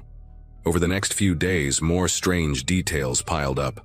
My calendar app had entries I didn't remember adding, appointments with names I didn't know. When I texted my sister, she said she'd already talked to me earlier that day, even though I hadn't. Someone had messaged her from my number, pretending to be me, and asked weird questions about our parents' house. That was the moment I realized this wasn't about stolen tools or a messed up porch. Someone was building a version of my life that didn't belong to me. I confronted Trevor the following Monday. He showed up in his usual calm way, holding a toolbox, like everything was perfectly normal. When I mentioned the missing messages and photos, he looked surprised, even concerned, and asked if I'd been having trouble sleeping. His tone wasn't defensive. It was smooth, almost gentle, as if he was the one worried about me. That threw me off more than if he'd gotten angry. He left after patching a crack in the wall, saying we could talk more later, but I caught a glimpse of a smirk as he turned toward his truck. That night, I changed the locks. The next morning, the front door was unlocked. Not broken, not forced, just unlocked. Inside, everything looked exactly the same, except for one detail. A note on the counter in the same unfamiliar handwriting as before. It read, "You're mixing things up again." My chest tightened as I checked every room, every drawer, every closet. Nothing was missing, but nothing felt like mine anymore. Even the air seemed different, as if someone else had been breathing it all night. I called the police that day, but the officer who came over didn't seem too concerned. He asked if there were signs of forced entry or stolen items, and when I said no, he gave me that polite nod people give when they think you're overreacting. He said it was probably a misunderstanding with the contractor. maybe a copy of the key floating around somewhere. I wanted to show him the photo, the texts, the missing emails, but I couldn't. They were gone. Every trace of what had happened had been deleted or replaced, like someone had reached into my life and scrubbed it clean. By the following week, small reminders started appearing again. A hammer sitting neatly on the table when I didn't own one. My shoes lined up by the door in pairs I never arranged. Once, a voice message appeared on my phone from an unknown number. It was silence, but I could hear faint breathing, steady and patient, lasting nearly a full minute before it cut off. I stopped sleeping much after that. Every creak in the floor, every passing car, sounded like someone standing just outside my bedroom door. One night around midnight, I caught sight of someone in my yard through the window reflection while brushing my teeth. A figure in a dark hoodie, standing by the fence looking toward the house. I grabbed my phone, but before I could open the camera, the motion sensor lights blinked off, as if they'd been disabled. When I ran outside, there was nothing, but a single key lay on the porch steps. My old spare, the one I'd given Trevor. I threw it into the trash, locked every door, and sat on the couch till sunrise with every light in the house on. I sold the place a month later, packed what I could, left the rest behind. I moved to a smaller apartment across town. No contractors, no keys handed out, no neighbors I don't personally know. Sometimes I still get that feeling that someone's rearranging my world while I'm not looking. An email missing here, a framed photo turned slightly there. But I never let it grow into proof. Because if Trevor's still out there, I think that's what he wants, for me to notice.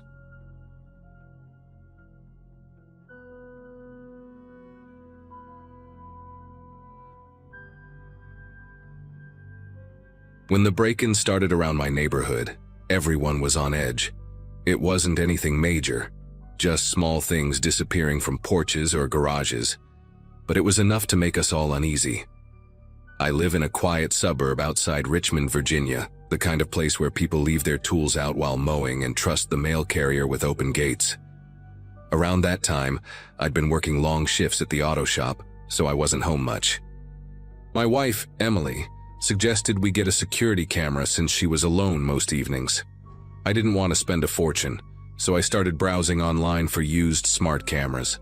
That's when I found one listed on a local marketplace app. The seller had perfect ratings, and the price was less than half of what a new one cost. It looked almost brand new in the photos, just a little scuff near the base. He said it worked fine, and even included the mounting bracket. I picked it up after work, met him in a grocery store parking lot, and paid cash. He was friendly, maybe in his 40s, wearing a faded baseball cap. The only thing I remember that felt slightly weird was how eager he was for me to test it right away. I figured he was just being polite. The camera connected to our Wi-Fi easily. It came with its own app, which I downloaded to my phone. I liked how I could check in from work to see the front yard or get motion alerts. The first few days, it seemed to do exactly what I wanted, recording short clips when someone walked by, saving them automatically. I even showed my neighbors how clear the footage was. Emily said she finally felt safer, and honestly, so did I. But on the 5th night, things started to feel different. The motion alerts became strangely frequent, even when there was no one outside. At first, I blamed the wind or maybe a stray cat.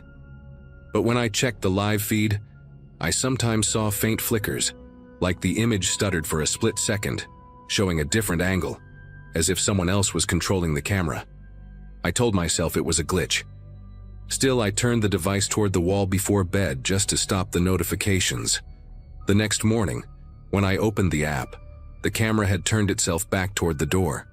I laughed it off and told Emily it must have been some automatic reset feature. Now I realize that was the first real warning I ignored. 2 days later, the phone calls began. The first one came around 6:30 in the evening while I was making dinner. The number wasn't in my contacts, but it looked local, so I answered. There was nothing at first, just faint static like someone breathing too close to a microphone. I said hello twice before a man's voice came through, quiet but clear. "Don't burn the chicken again," he said, and then hung up. I stood there staring at the stove, the pan sizzling in front of me. I hadn't told anyone I was cooking. Emily was working late. Nobody else could have known that. That night, I convinced myself it was a prank. Maybe one of my coworkers messing around.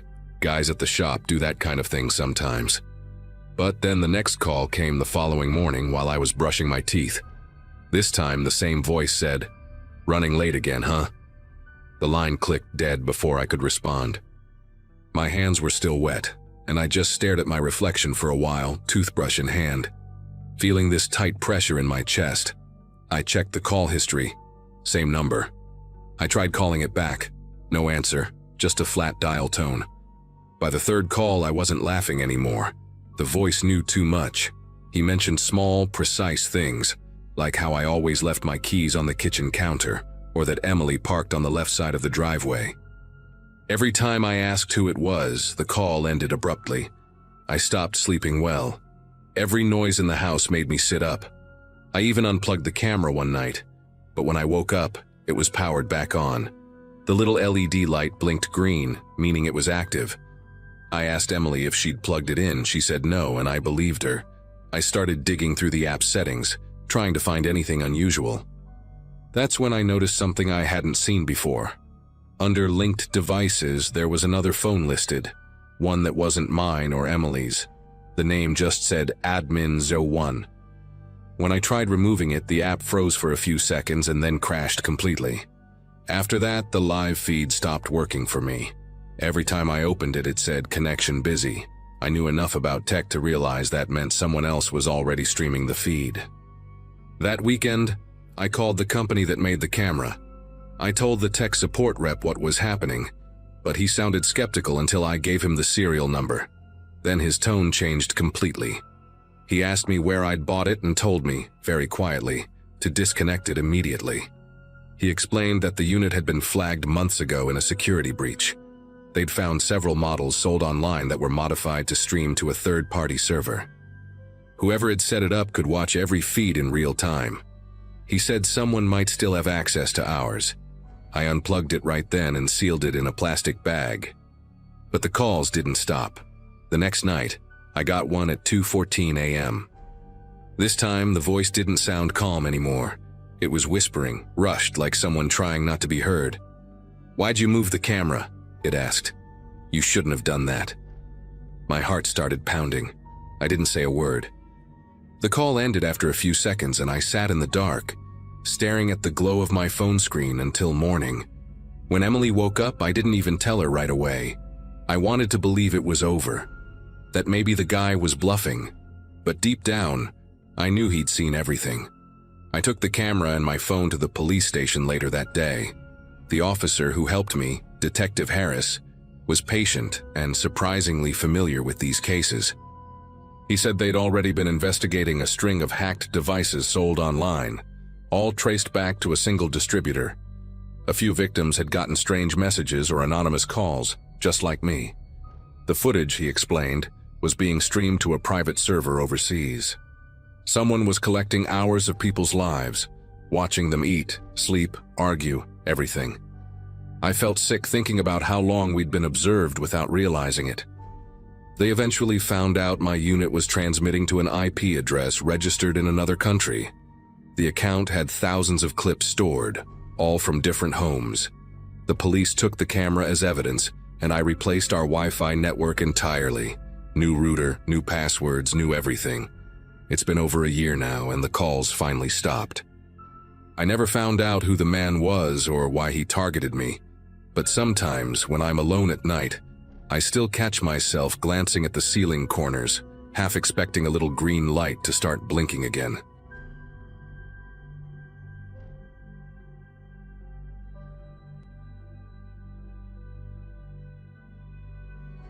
Back when I was finishing my senior year of high school, I was desperate to save up some money before starting college that fall. My mom worked nights at a clinic, and I didn't want her to carry all the financial weight alone. I wasn't looking for anything fancy, just a small job I could do after classes. That's how I found an online listing for a remote assistant position on a site that looked completely legitimate. The logo seemed professional, and the job description matched what I was capable of. Scheduling, answering emails, managing small data tasks. The person who contacted me introduced himself as Evan Clark, claiming he ran a small logistics company based in North Carolina. He sounded friendly, maybe a little too smooth, but I was so focused on landing a job that I brushed it off. He said all the work would be done from my phone or laptop, and that their scheduling system used a custom app to coordinate shifts. It didn't seem weird at the time. Companies use all sorts of apps these days, right? So when he sent me the link, I downloaded it without thinking twice. The app was called Workmate Pro and it looked real enough. Blue interface, sign-in screen, a little loading animation. The only odd part was that it asked for several permissions right away. Access to my location, contacts, photos, and camera. When I asked about that, Evan said it was to verify attendance and prevent schedule fraud. He even laughed and said, "We had people clocking in from the beach once." It sounded plausible, and I didn't want to come across as difficult.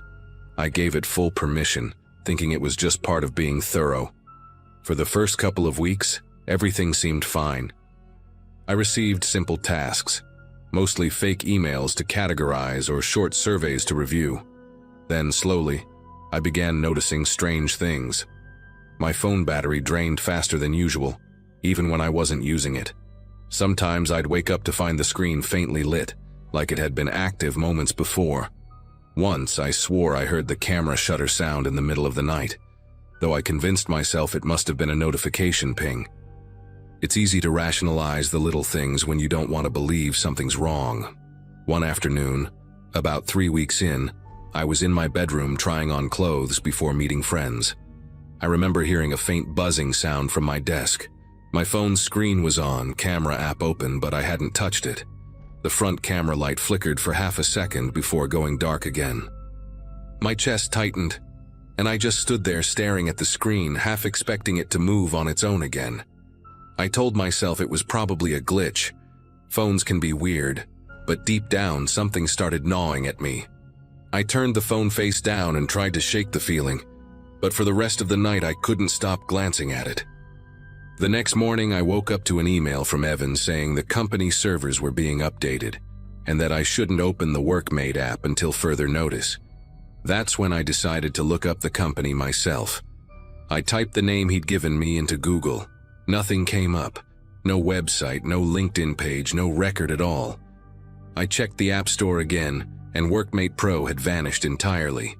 My heart pounded as I scrolled through my downloads, realizing the app wasn't from any official source. It hit me then. I had installed it directly from the link he sent in a message. Later that day, I tried calling him.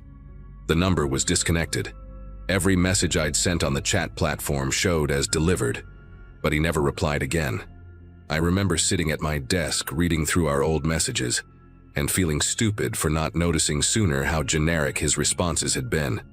When I told my mom, she immediately called the police. They took my phone as evidence and told me not to touch anything until their cyber unit could analyze it. That night felt endless. I kept replaying every moment I'd used that phone, every private second I'd forgotten the camera was even there. A week later, one of the detectives called to ask if I'd noticed any strange activity online. I hadn't, but that same evening, my friend Lydia texted me a link with no message, just the link. I opened it and saw my own face staring back at me on a shady-looking website, captured from what seemed like my bedroom.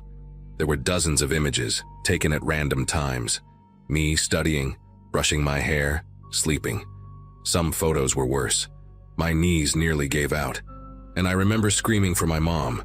It didn't feel real. It felt like someone had stolen pieces of my life and plastered them on the internet for strangers to scroll through. The investigation that followed was long and draining. Detectives from different states got involved, because it turned out I wasn't the only one. The same fake company name had been used in job listings across multiple platforms. Every victim was young, mostly college students trying to make some extra cash. The spyware on our phones had been designed to activate cameras and microphones remotely, uploading everything to encrypted servers. Hearing that made me sick. It wasn't just invasion, it was hunting. Someone had built a system to watch people like me in the privacy of our own rooms. They eventually traced the activity to a man operating out of Florida. He'd created a network of fake job listings, posing as different employers each time. When they raided his apartment, they found multiple hard drives containing thousands of files. My photos were just a tiny fraction of it. The detective told me he'd been selling the content on dark web forums, using innocent job seekers as his source. I remember sitting in the police station, trying to hold it together while signing the witness statement. My mom kept her hand on my shoulder, silent, like she knew there was nothing to say that could make it right. For months after that, I couldn't sleep properly. Every small sound made me check the corners of my room. I stopped using my phone at night and covered the camera with tape. Even though they caught him, the thought that strangers had seen me in those moments still crawls under my skin. Some of the photos were removed, but the detective was honest. Once something hits the internet, it never truly disappears. The idea that I'm still out there somewhere in files I'll never find is something I've learned to live with but never accept. It's been a few years since it happened. I eventually changed my number, got a new phone, and moved to a different city for college. Sometimes I'll get random emails from unknown senders, and even though I know it's probably spam, I still feel that same spike of fear before deleting them. I'm sharing this now because I wish someone had warned me back then that evil doesn't always come with a threat or a weapon. It can come disguised as opportunity. If you're reading this and you're applying for jobs online, please double-check everything. Don't make the mistake I did.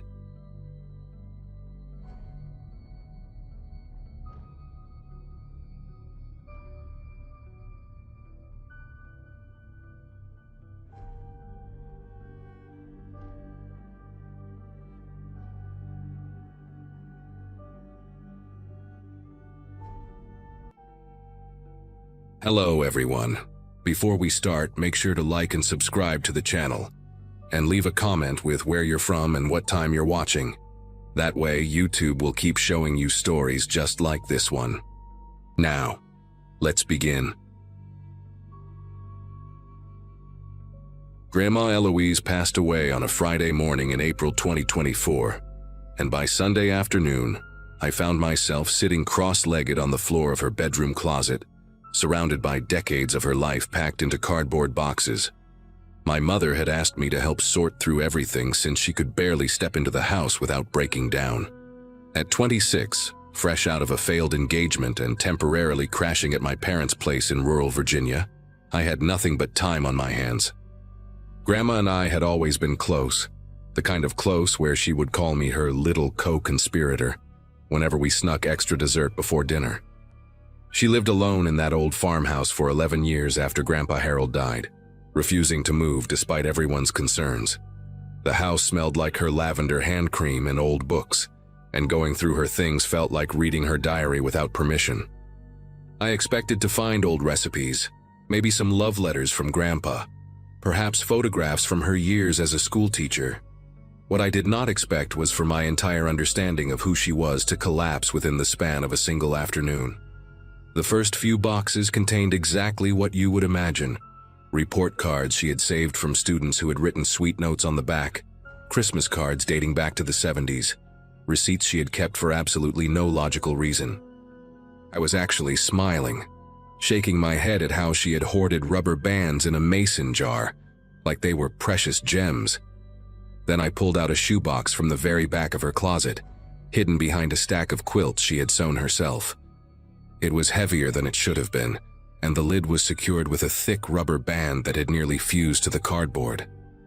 When I finally pried it open, I found a bundle of documents wrapped in a faded silk scarf, the kind with hand-rolled edges that women wore in old Hollywood movies. There was a marriage certificate on top, yellowed and brittle, dated June 1961. The bride's name was Eloise Marie Compton, my grandmother's maiden name. But the groom was not Harold Weston, the man I had called Grandpa my entire life. The name typed in careful black letters was Vincent Agostino, and seeing it there made me feel like I had just stepped through a trap door into a room that was never supposed to exist. I sat there for a long time just staring at that certificate, trying to make it fit into the story of my grandmother that I had known my whole life. She married Grandpa Harold in 1965. I knew that because their anniversary was always a big deal, always celebrated with her famous lemon cake and too many candles. But this certificate said she had been married 4 years before that, to a man none of us had ever heard of. I carefully unfolded the other documents in the bundle, my fingers leaving smudges on paper that had not been touched in decades. There were photographs, small square ones with scalloped edges, the kind they used to take at photo booths. My grandmother, impossibly young, maybe 19 or 20, with victory rolls in her dark hair and red lipstick that photographed almost black. And next to her, a man with slicked back hair, a sharp jaw, and eyes that looked like they were keeping secrets even in a snapshot. He was handsome in a dangerous way, the kind of handsome that mothers warned their daughters about. On the back of one photo, in my grandmother's careful cursive, were the words, "V and me, Coney Island, June 1961. Beneath the photographs, I found newspaper clippings, brittle and brown at the edges, folded into small squares like someone had been hiding them for a very long time. The first one was from the Brooklyn Daily Eagle, dated March 1963. The headline read, "Local businessman sought for questioning in warehouse fire." There was no photo, but the article mentioned a Vincent Agostino, age 24, believed to be connected to the Marano crime family operating out of Red Hook. 3 men had died in that fire. The article said investigators suspected arson, that the warehouse had been used as a front for illegal gambling operations, and that Agostino had not been seen since the night of the blaze. I read it 3 times, waiting for the words to change, waiting for some other Vincent Agostino to appear, a different man with the same name, a coincidence that would let me keep my grandmother intact. But the next clipping was worse. It was from 2 weeks later, a smaller article buried on page 6, reporting that Vincent Agostino was now considered a missing person. His car had been found abandoned near the docks in Staten Island, doors open, keys still in the ignition. There was blood on the front seat. He was never seen again. My hands moved on their own after that, pulling out more papers, more secrets.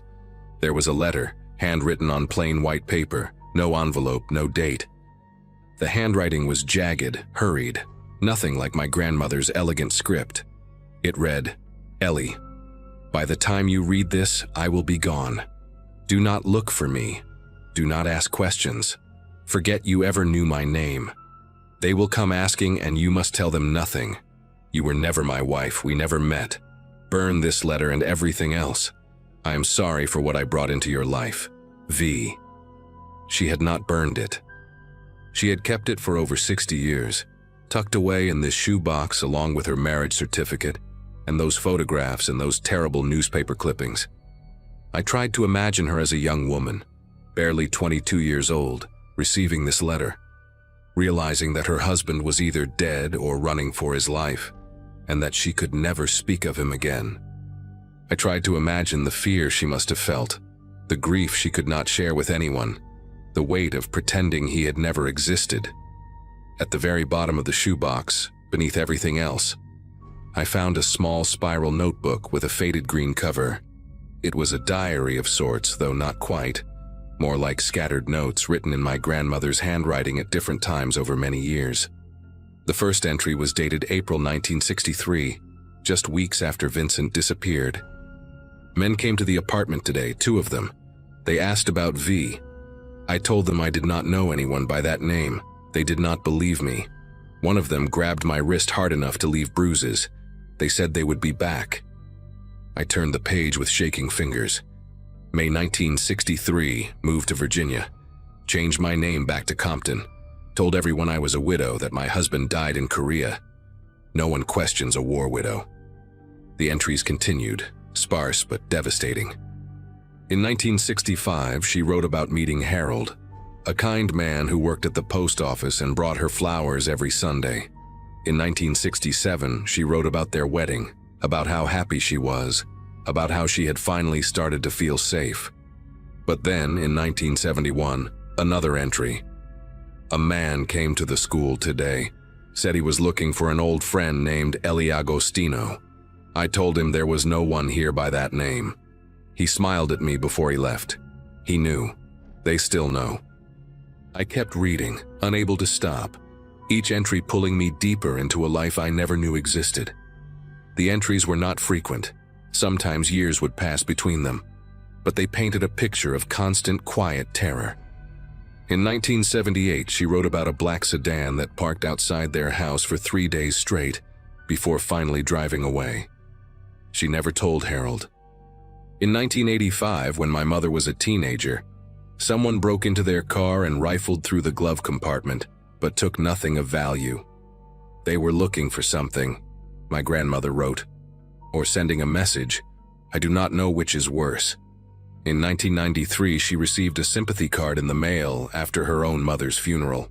It was unsigned, postmarked from Brooklyn, and inside someone had written only, "Our condolences to the Agostino family." She kept that card too, pressed between the pages of the notebook like a dried flower, a reminder of a threat that never quite went away. I realized then that my grandmother had spent her entire adult life looking over her shoulder, waiting for the past to finally catch up with her. The last entry in the notebook was dated just 3 years ago, in 2022.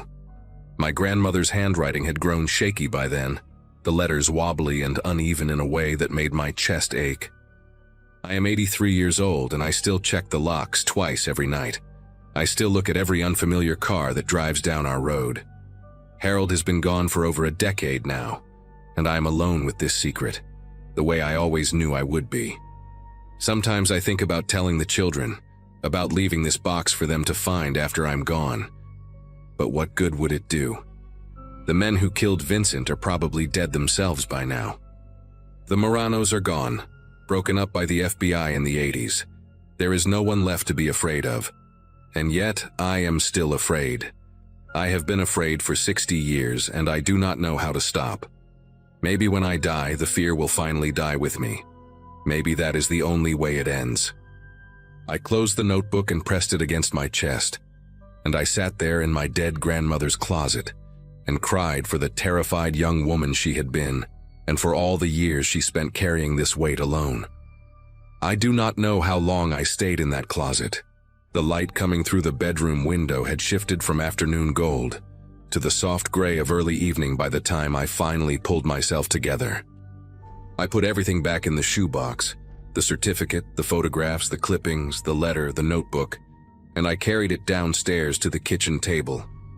My mother was coming back the next morning to continue sorting through things, and I had a decision to make. Did I tell her? Did I show her this box and watch her entire understanding of her own mother collapse the way mine had? Grandma Eloise had kept this secret for over 60 years. She had protected her family from this knowledge, had borne the weight of it alone so that they would never have to be afraid the way she was afraid. Part of me wanted to honor that sacrifice, to take this box out to the backyard and burn it the way Vincent had asked her to do all those years ago. But another part of me, a louder part, needed to know more. I needed to understand what had really happened to Vincent Agostino, and whether the threat my grandmother feared her whole life had ever been real at all. I spent that night at the kitchen table with my laptop, falling down a rabbit hole of old newspaper archives and genealogy websites and true crime forums dedicated to organized crime in mid-century New York. The Morano family had been real. A small but violent outfit that operated out of Brooklyn from the late 40s until the FBI dismantled them in 1987. They were known for gambling, loan sharking, and arson for hire. Vincent Agostino's name appeared in a few digitized court documents from the era, listed as a known associate, but never formally charged with anything. His disappearance in March 1963 was mentioned in a true crime book about unsolved mob murders that someone had excerpted on a forum. The author speculated that Vincent had either been killed by the Moranos for skimming money, or that he had been an informant who was eliminated before he could testify. Either way, his body was never found. There was no closure, no resolution, just a young man who walked into the fog of history and never came back. And my grandmother, barely out of her teens, had been married to him for less than 2 years before he vanished. She had spent the rest of her life waiting for the people who killed him to come for her too. Around 2 in the morning, I found something that made me sit back in my chair and stare at the screen for a long time. It was a photograph in a digitized FBI file from the Marano investigation, released decades later under the Freedom of Information Act. The image was grainy, black and white, showing a group of men standing outside a social club in Red Hook sometime in the early 60s. Most of the faces were labeled with names I did not recognize, soldiers and associates long dead or imprisoned. But in the corner of the frame, partially cut off, was a young man in a dark coat looking directly at the camera. The label beneath him read, V. Agostino, unconfirmed. I zoomed in as much as the resolution would allow, and even through the blur of age and pixels, I recognized the sharp jaw, the slicked back hair, those eyes that seemed to be keeping secrets. It was him. It was really him. My grandmother had married that man, had shared a bed with him, had probably loved him in the desperate way young people love before they understand what love costs. And he had walked away from her into a world of violence and shadows and never come back. I decided that night to keep the shoebox. I did not burn it, and I did not show it to my mother. Not right away, at least. Instead, I put it in the trunk of my car and drove back to my parents' house, and I spent the next few weeks trying to figure out what to do with the weight of what I had learned.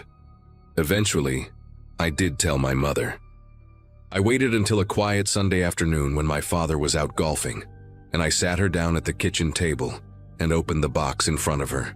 She cried, of course. She asked questions I could not answer.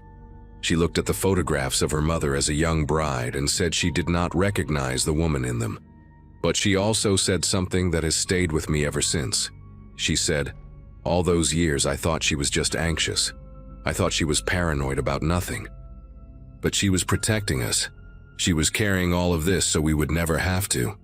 We decided together to keep the secret within our immediate family. There was no point in telling my aunts and uncles, no reason to shatter their image of Grandma Eloise when she had worked so hard to build it. The Maranos were gone. Vincent was gone. The only person left who had been afraid was gone too. We let the fear die with her, the way she had hoped it would. I still have the shoebox. It sits on the top shelf of my closet now, behind a stack of old yearbooks and photo albums from college. Sometimes late at night when I cannot sleep, I take it down and look through its contents again. I study the photographs of my grandmother as a young woman, trying to find some trace of the fear that would come to define her life. But all I see is hope. She looks so impossibly young in those pictures, so full of the belief that love can conquer anything. She did not know yet what Vincent was, or what he would bring into her life. She did not know that she would spend the next 6 decades checking locks and watching cars and flinching at unexpected knocks on the door. I think about her often now, not the grandmother I knew with her lemon cake and her lavender hand cream, but the frightened young woman who reinvented herself completely just to survive. She built a whole life out of silence and secrets, and she did it so well that none of us ever suspected a thing. I do not know if that makes her brave or tragic or both. But I know this. She loved us enough to carry this burden alone, and she was strong enough to never let it break her. That is the woman I choose to remember. That is the grandmother I will always love.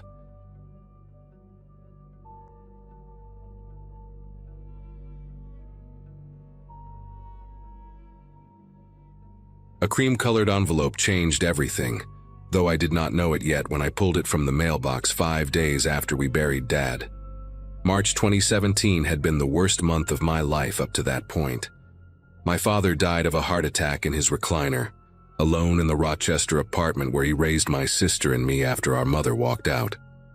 I was 24, working at a small accounting firm downtown, and my sister Tessa had just turned 22, still finishing her nursing degree while pulling night shifts at an assisted living facility. We were broke, grieving, and completely unprepared to handle the logistics of death. Dad never talked about what he wanted for a funeral, never talked about money, never talked about anything personal really. His past was the one subject guaranteed to make him leave the room. Grandparents, aunts, uncles, cousins, None of them existed as far as we knew. He raised us like he had appeared from nowhere, a man without a history, and we stopped asking questions years ago because the silence that followed hurt too much. The letter inside that envelope came from Scottsdale, Arizona, written in elegant cursive on thick stationery that smelled faintly of lavender. A woman named Lorraine Prescott claimed to be our grandmother, our father's mother, someone whose existence he had hidden from us our entire lives. She wrote that she and her husband Donald had been searching for us for years, that our father cut off all contact when he left home decades ago, and they never understood why. She found out about his death through an obituary search online, and her letter overflowed with grief and regret and desperate hope. At the bottom, she included a phone number and a photograph of two silver-haired people standing in front of a beautiful adobe-style house surrounded by desert flowers. I remember holding that photo in the dim kitchen light, boxes stacked around me, searching their faces for something familiar. The woman had Dad's jaw, that same stubborn set to it. The man had his forehead, broad and lined. Tessa came up behind me and looked at the picture without saying anything for a long time. We had family out there, real family, and they wanted to know us. Tessa was the one who called them first. She always had more courage than me, more willingness to take risks, and I think the grief made her hungry for connection in a way I did not fully understand at the time.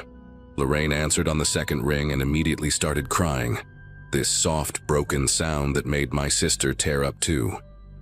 They talked for almost an hour that first night, while I sat on the couch pretending to sort through old bills, listening to Tessa describe our childhood, our father, the life we had lived without knowing they existed. Lorraine sounded warm and gentle, asking questions about our jobs, our health, our dreams for the future. She kept saying how much we sounded like our father, how happy she was to finally hear our voices. By the time Tessa hung up, she was convinced these were good people who had been wronged by a son who refused to forgive whatever happened between them. I wanted to believe it too. We were orphans now, both parents gone, and the idea of grandparents felt like a life raft in the middle of a dark ocean. Over the following weeks, the phone calls became a regular occurrence, sometimes with Lorraine, sometimes with Donald, occasionally with both of them on speakerphone. They asked about everything, our favorite foods, our allergies, whether we had any health problems growing up. Lorraine mentioned that heart disease ran in the family and urged us to get checkups, said she worried about us now that our father was gone. Donald talked about his own health struggles, a kidney condition that required dialysis 3 times a week, and how grateful he was for modern medicine. They offered to help with our father's remaining debts, sent a check for $5,000 that arrived in a padded envelope with another handwritten note. We deposited it feeling guilty and relieved at the same time. When they invited us to visit them in Arizona for a week, all expenses paid, Tessa accepted before I could even think of a reason to hesitate. Part of me felt uneasy, a small voice asking why Dad had cut these people off so completely, but I pushed it down. I told myself he was just a difficult man who held grudges. I told myself we deserved this chance at having a family again. We flew into Phoenix on a Friday afternoon in late April, and Donald picked us up at the airport in a silver Mercedes that still had that new car smell. He was thinner than he looked in the photograph, his skin carrying a grayish tint that I now recognize as the pallor of someone whose kidneys are failing. But his handshake was firm and his smile seemed genuine, crinkling the corners of his pale blue eyes as he loaded our bags into the trunk. Lorraine was waiting at the house with a spread of food that could have fed 10 people. Homemade lasagna and fresh bread, and a chocolate cake she said was our father's favorite when he was a boy. Their home was even more beautiful than the picture suggested, all terracotta tiles and high ceilings and windows that looked out onto the desert mountains.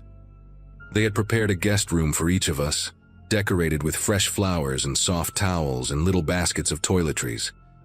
Everything felt too perfect, like a movie set designed to make us feel welcome, but I chalked it up to wealth and eagerness. These people had money and they wanted to impress the grandchildren they had never met. The first 2 days were wonderful, or at least they seemed that way on the surface. Lorraine took us shopping and bought Tessa a turquoise necklace that cost more than my monthly rent. Donald showed us his vintage car collection in the garage, 5 gleaming vehicles that he polished himself every Sunday morning.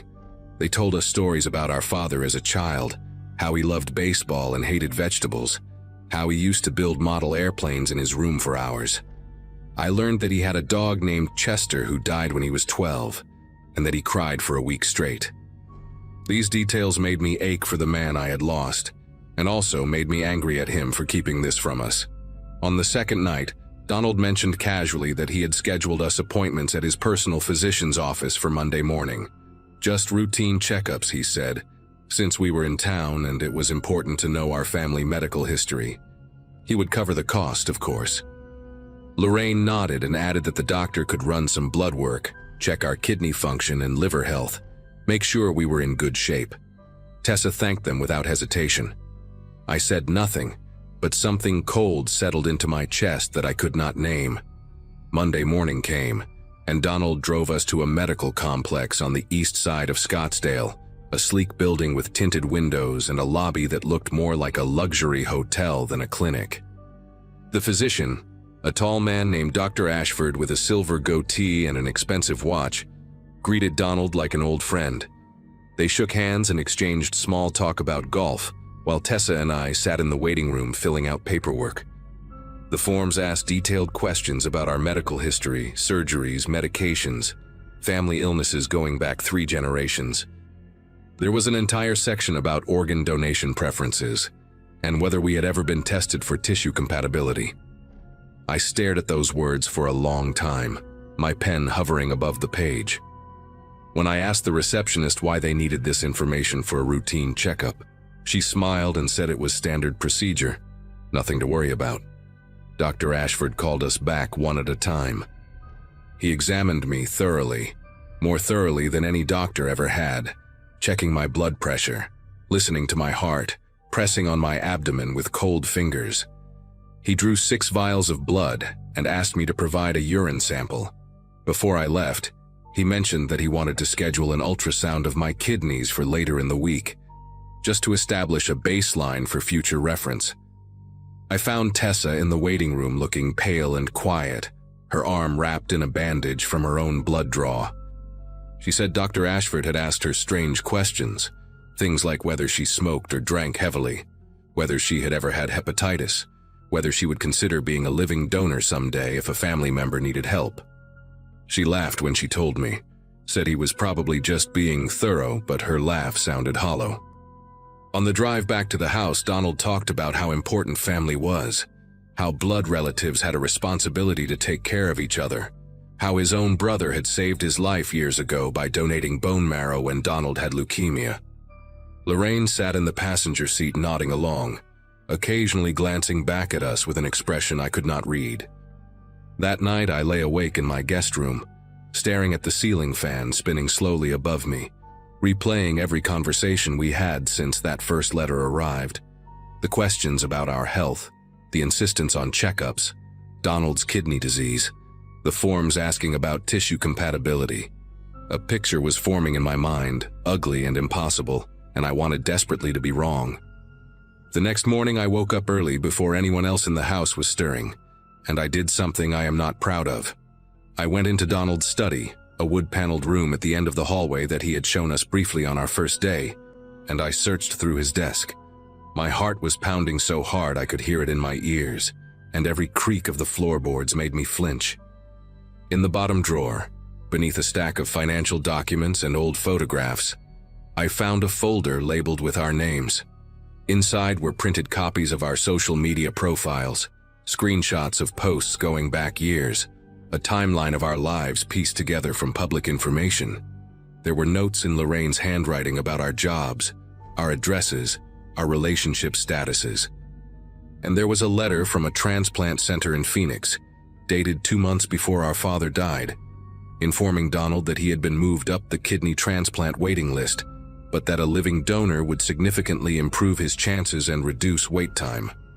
A highlighted section noted that first-degree relatives, particularly younger, healthy adults, were ideal candidates. My hands went numb. I could not feel my fingers as I placed everything back exactly where I found it. I spent the rest of that day pretending nothing had changed, smiling at breakfast, nodding along to Lorraine's stories about her garden club, watching Donald with new eyes as he moved slowly through the house. Every kind gesture now looked like manipulation. Every warm word sounded like a transaction. That afternoon, Lorraine suggested we all look through old family photo albums together, and I sat on the couch between her and Tessa while she turned page after page of faded pictures. There was our father as a baby, as a toddler, as a gap-toothed child squinting into the sun. And then around age 15, the photos stopped. Lorraine's voice got tight when she reached those empty pages. She said our father changed when he was a teenager, became distant and angry, and one day he simply left and never came back. I asked her why, what happened, and she exchanged a glance with Donald that lasted half a second too long. She said she never understood it, that some children just reject their parents for no reason. But I saw something flicker behind her eyes, a shadow of something she was not telling us. That night, while Tessa was in the shower, I pulled her into my room and told her everything I had found. She stared at me like I had lost my mind. Then slowly, horribly, her face crumpled as she realized I was telling the truth. We left the next morning. I told Lorraine that Tessa had gotten a call from work, some emergency at the nursing home that required her to come back early, and we needed to catch the first flight out. Lorraine's face did something complicated when I said it. A flash of panic quickly smoothed into concern. She insisted on driving us to the airport herself, said Donald was not feeling well enough for the trip. The ride was excruciating. 40 minutes of small talk and strained silences while my sister gripped my hand so tight I thought she might break my fingers. At the terminal, Lorraine hugged us both and told us she loved us, that she hoped we would come back soon. That family was the most important thing in the world. Her perfume smelled like lavender, the same scent from that first letter, and it made my stomach turn. As we walked through the sliding doors into the airport, I glanced back and saw her standing by the car, watching us with an expression that haunts me still. It was not sadness or disappointment. It was calculation, the look of someone already planning their next move. We did not speak until we were past security, and then Tessa started crying and could not stop for the entire flight home. We never went back to Arizona. We never answered another phone call from that Scottsdale number. Lorraine sent letters for months afterward, each one more desperate than the last, talking about how much they missed us, how Donald's health was declining, how they just wanted to help and be part of our lives. One letter mentioned that Dr. Ashford had called with our test results and wanted to discuss them with us urgently. Another included a check for $10,000 and a note saying it was an early inheritance, no strings attached. We tore up the checks and burned the letters in the backyard of our father's old apartment, watching the paper curl and blacken in a metal trash can. Tessa and I talk about it sometimes, late at night when neither of us can sleep, trying to understand what kind of people would hunt down their estranged grandchildren to harvest their organs. We think about our father, 15 years old, somehow discovering what his parents were capable of and running as far as he could. We understand now why he never talked about his past, why he raised us like a man with no history. He was protecting us the only way he knew how.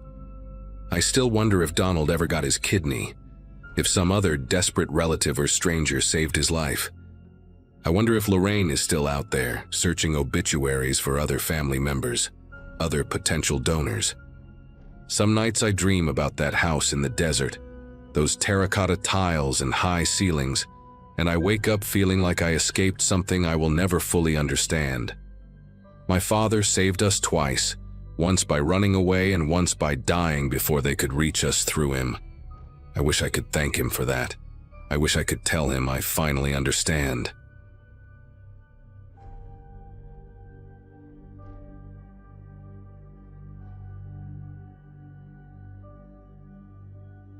Nobody in my family wanted to deal with Grandpa Warren's house after the funeral, so the job fell on me. I was 34, recently divorced, sleeping on my buddy's couch in Harrisburg, and technically unemployed, which apparently made me the perfect candidate. The old man had lived alone in that place in rural Pennsylvania for over 40 years, collecting everything he ever touched, and the house needed to be cleared before the estate sale in April. I drove out there on a Friday morning in March 2023, expecting maybe 2 weeks of work. The house smelled exactly like I remembered from childhood visits, that mix of old wood, mothballs, and something faintly metallic that I always associated with the basement. Same floral wallpaper in the kitchen, same grandfather clock in the hallway that had been stuck at 3:47 for as long as I could remember. Started upstairs with the easy stuff, clothes and books and old photo albums, but I knew the basement was going to be the real nightmare. Everyone in the family knew about that basement. Grandpa had been shoving things down there since the early 80s. I spent the first 2 days just creating walkways through the mess. Broken furniture, dead appliances, towers of magazines and newspapers that reached the ceiling in some spots. My aunt had warned me it would be bad, but she had no idea. By Wednesday afternoon, I finally made it to the far end of the basement, past the ancient furnace that groaned every time the heat kicked on. That is when I noticed something strange. A section of the back wall, maybe 6 feet wide, was completely blocked off by a heavy canvas tarp and a stack of wooden crates. When I dragged the crates aside, there was a door behind them. Not a regular interior door, but a thick metal one, like something you would see on a storage unit, with a heavy padlock holding it shut. The lock was old but solid, no rust on it at all, which meant someone had been maintaining it. I went upstairs and searched through Grandpa's desk for almost an hour before I found a small brass key in an envelope. The envelope just said, "Storage," in his careful handwriting. I remember my palms were damp when I fitted the key into that lock. I figured it was probably valuables, maybe some antiques or cash he did not trust the banks with. I had no idea what I was about to walk into. The door swung open easier than I expected, and the smell hit me first. Not rot or mold, but something clinical, like rubbing alcohol mixed with old paper. I used my phone flashlight to find a pull chain, and when the bare bulb flickered on, I saw a room about the size of a single car garage. The walls were lined with metal shelving units, the industrial kind you see in warehouses, and every shelf was packed with boxes. Cardboard file boxes, the type you buy at office supply stores, each one with a white label on the front. The labels had dates on them. That was the first thing I noticed. Dates going back decades.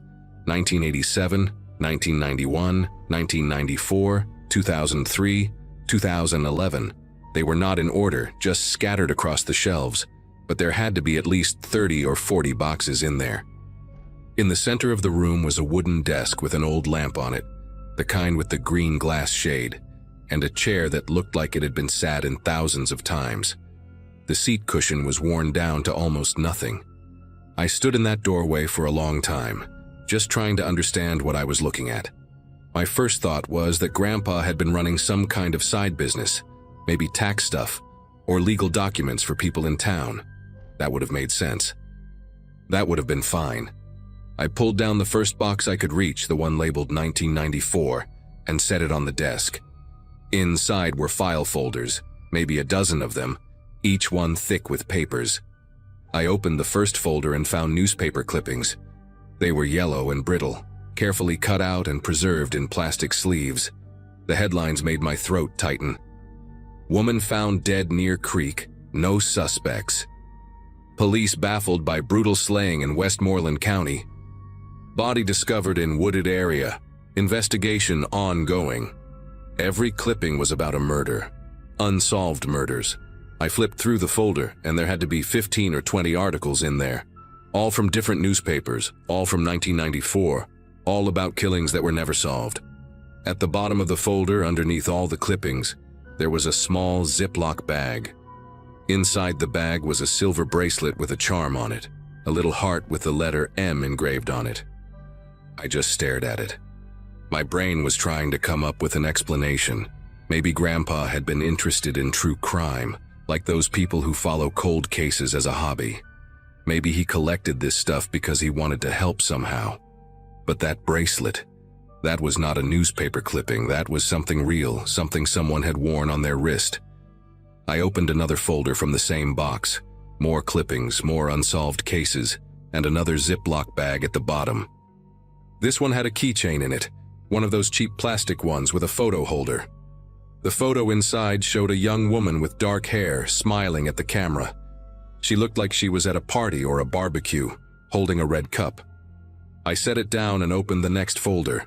A man's watch, silver band, stopped at 2:17. The next folder had a single earring, gold with a small green stone. Every single folder had something like this at the bottom. Personal items, things that belonged to people. I could feel my heart pounding so hard it was making my vision pulse. I pulled down another box, this one from 2003, and it was the same thing. Clippings about murders in different counties across Pennsylvania, sometimes from Ohio or West Virginia, and always those little bags with items inside. A wedding ring, a hair clip, a set of keys. I counted 8 boxes before I had to stop and sit down in that old chair. The seat was so worn that I could feel the wooden frame underneath.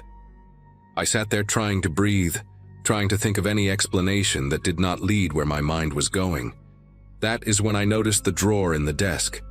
It was locked, but the same brass key from the envelope upstairs fit it. Inside were photographs. Dozens of them, all Polaroids. The old kind with the white border. The first one I picked up showed a crime scene. Yellow police tape, officers standing around, a shape on the ground covered by a white sheet. The photo had been taken from a distance from behind a tree line, like someone was watching from the woods. I flipped to the next one. Another crime scene, different location, same angle. Someone standing at the edge, observing, photographing. There were at least 50 Polaroids in that drawer, and every single one was a crime scene photo taken from outside the official perimeter. Some of them showed the bodies before they were covered. I recognized one of the locations from a newspaper clipping I had just looked at, a wooded area near a creek in Westmoreland County. The article said the body was found by a hiker on a Sunday morning in September 1994. The Polaroid showed the same spot, the same body, but from an angle the police photos never would have captured. Whoever took these pictures had been there. They had been watching. I do not know how long I sat in that room. An hour. Maybe more. My phone had died at some point and I had not even noticed. I went upstairs to charge it and splash water on my face, and that is when I saw the calendar on the kitchen wall.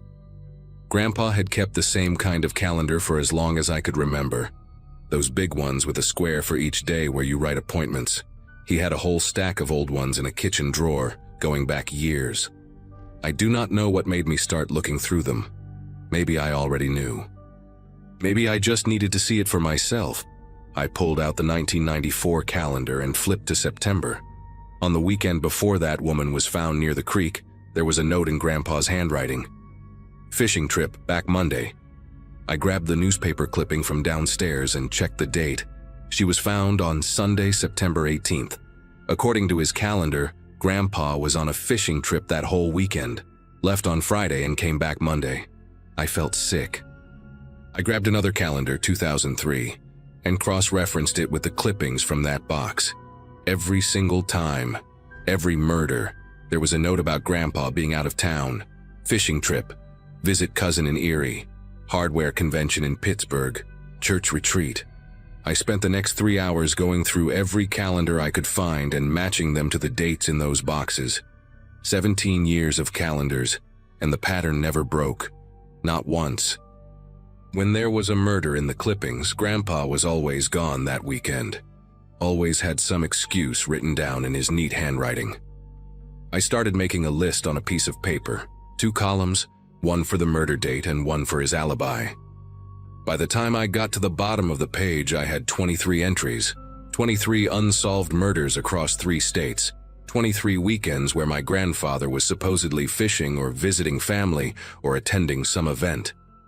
I thought about calling the police right then.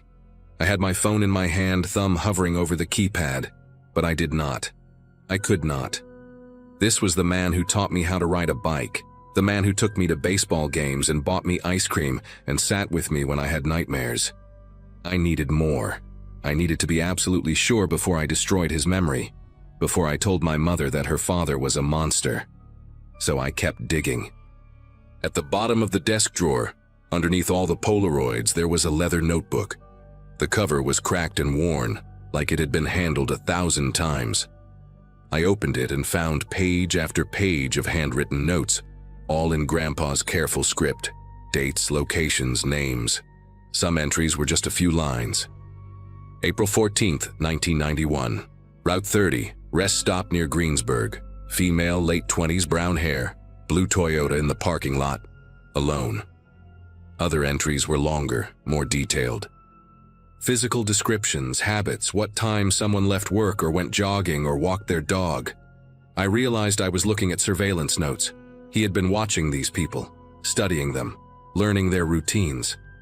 The notebook went on for over 100 pages, and not every entry had a corresponding newspaper clipping. Some of them were just notes, just observations, people he had watched but never acted on, or maybe people whose bodies were never found. I thought I was going to throw up. I actually leaned over the desk expecting it to happen, but nothing came up. My body just shook. I had to put my head between my knees and focus on breathing until the room stopped spinning. When I finally looked up again, I noticed something I had missed before. On the wall behind the desk, partially hidden by one of the shelving units, there was a map. It was a large map of Pennsylvania and the surrounding states, pinned to the wall with thumbtacks. And there were marks on it. Red dots, dozens of them scattered across the region. Some had small dates written next to them in black ink. I recognized some of the locations from the newspaper clippings. Westmoreland County, a spot near the Ohio border, somewhere in the mountains up north. Every red dot was a place where someone had died. I stood there staring at that map for a long time, counting the dots. There were more dots than there were boxes on the shelves. A lot more. Some of the older dots, the ones from the 80s, had faded so much they were almost pink. He had been doing this for decades, maybe since before I was born, maybe since before my mother was born. I thought about every family dinner, every Christmas, every Thanksgiving where Grandpa sat at the head of the table and carved the turkey and told jokes that made everyone laugh. I thought about the way he used to call me champ and ruffle my hair, how he smelled like pipe tobacco and peppermint. This man, this monster, had been hiding in plain sight my entire life, and nobody had ever suspected a thing. I left that room and locked it behind me. I sat on the basement stairs for what felt like hours, just staring at the concrete floor, trying to figure out what to do. Part of me wanted to burn it all, drag those boxes outside, douse them in gasoline, and watch decades of horror turn to ash. Nobody would ever know. Grandpa would stay the kind old man in everyone's memory, and I would carry this secret until I died. But then I thought about those items in the Ziploc bags. The bracelet with the letter M, the keychain with the smiling woman, the wedding ring. Those belonged to real people. People who had families that never got answers, never got closure, spent years wondering what happened to their daughter or sister or wife. I could not take that from them. I could not let Grandpa win one more time. So I called the police. I sat on those basement stairs and dialed 911 and told the dispatcher that I had found something at my grandfather's house, something related to old crimes, and I needed someone to come look at it. The deputy who showed up probably thought I was crazy at first. Some guy rambling about boxes and murder clippings in a secret room. But then I showed him. I watched his face change as he opened those folders and saw the Polaroids and the map. He made some calls, and within 2 hours that house was full of state police and FBI agents. That was almost 2 years ago now. I am still not allowed to talk about the details of the investigation, but I can tell you what became public record. They matched items from those boxes to 14 unsolved murders across Pennsylvania, Ohio, and West Virginia. 14 families who finally learned what happened to their loved ones. The investigators told me there are probably more, cases from the 70s and early 80s where the evidence is too degraded to make a definitive connection. My mother stopped speaking to me after the story hit the news. She says I destroyed her father's memory for nothing, that I must have misunderstood what I found, that there has to be another explanation. There is not. I know what I saw in that room. I know what those calendars said. Some nights I still dream about that map on the wall, all those faded red dots spreading across 3 states like a disease. I think about the fact that he died peacefully in his sleep at 87 years old, surrounded by family, and never answered for any of it. I think about how I sat on his lap as a kid and he read me stories before bed. And I wonder how many other families out there have basements they have never looked in, with doors they have never opened, hiding secrets that would shatter everything they thought they knew.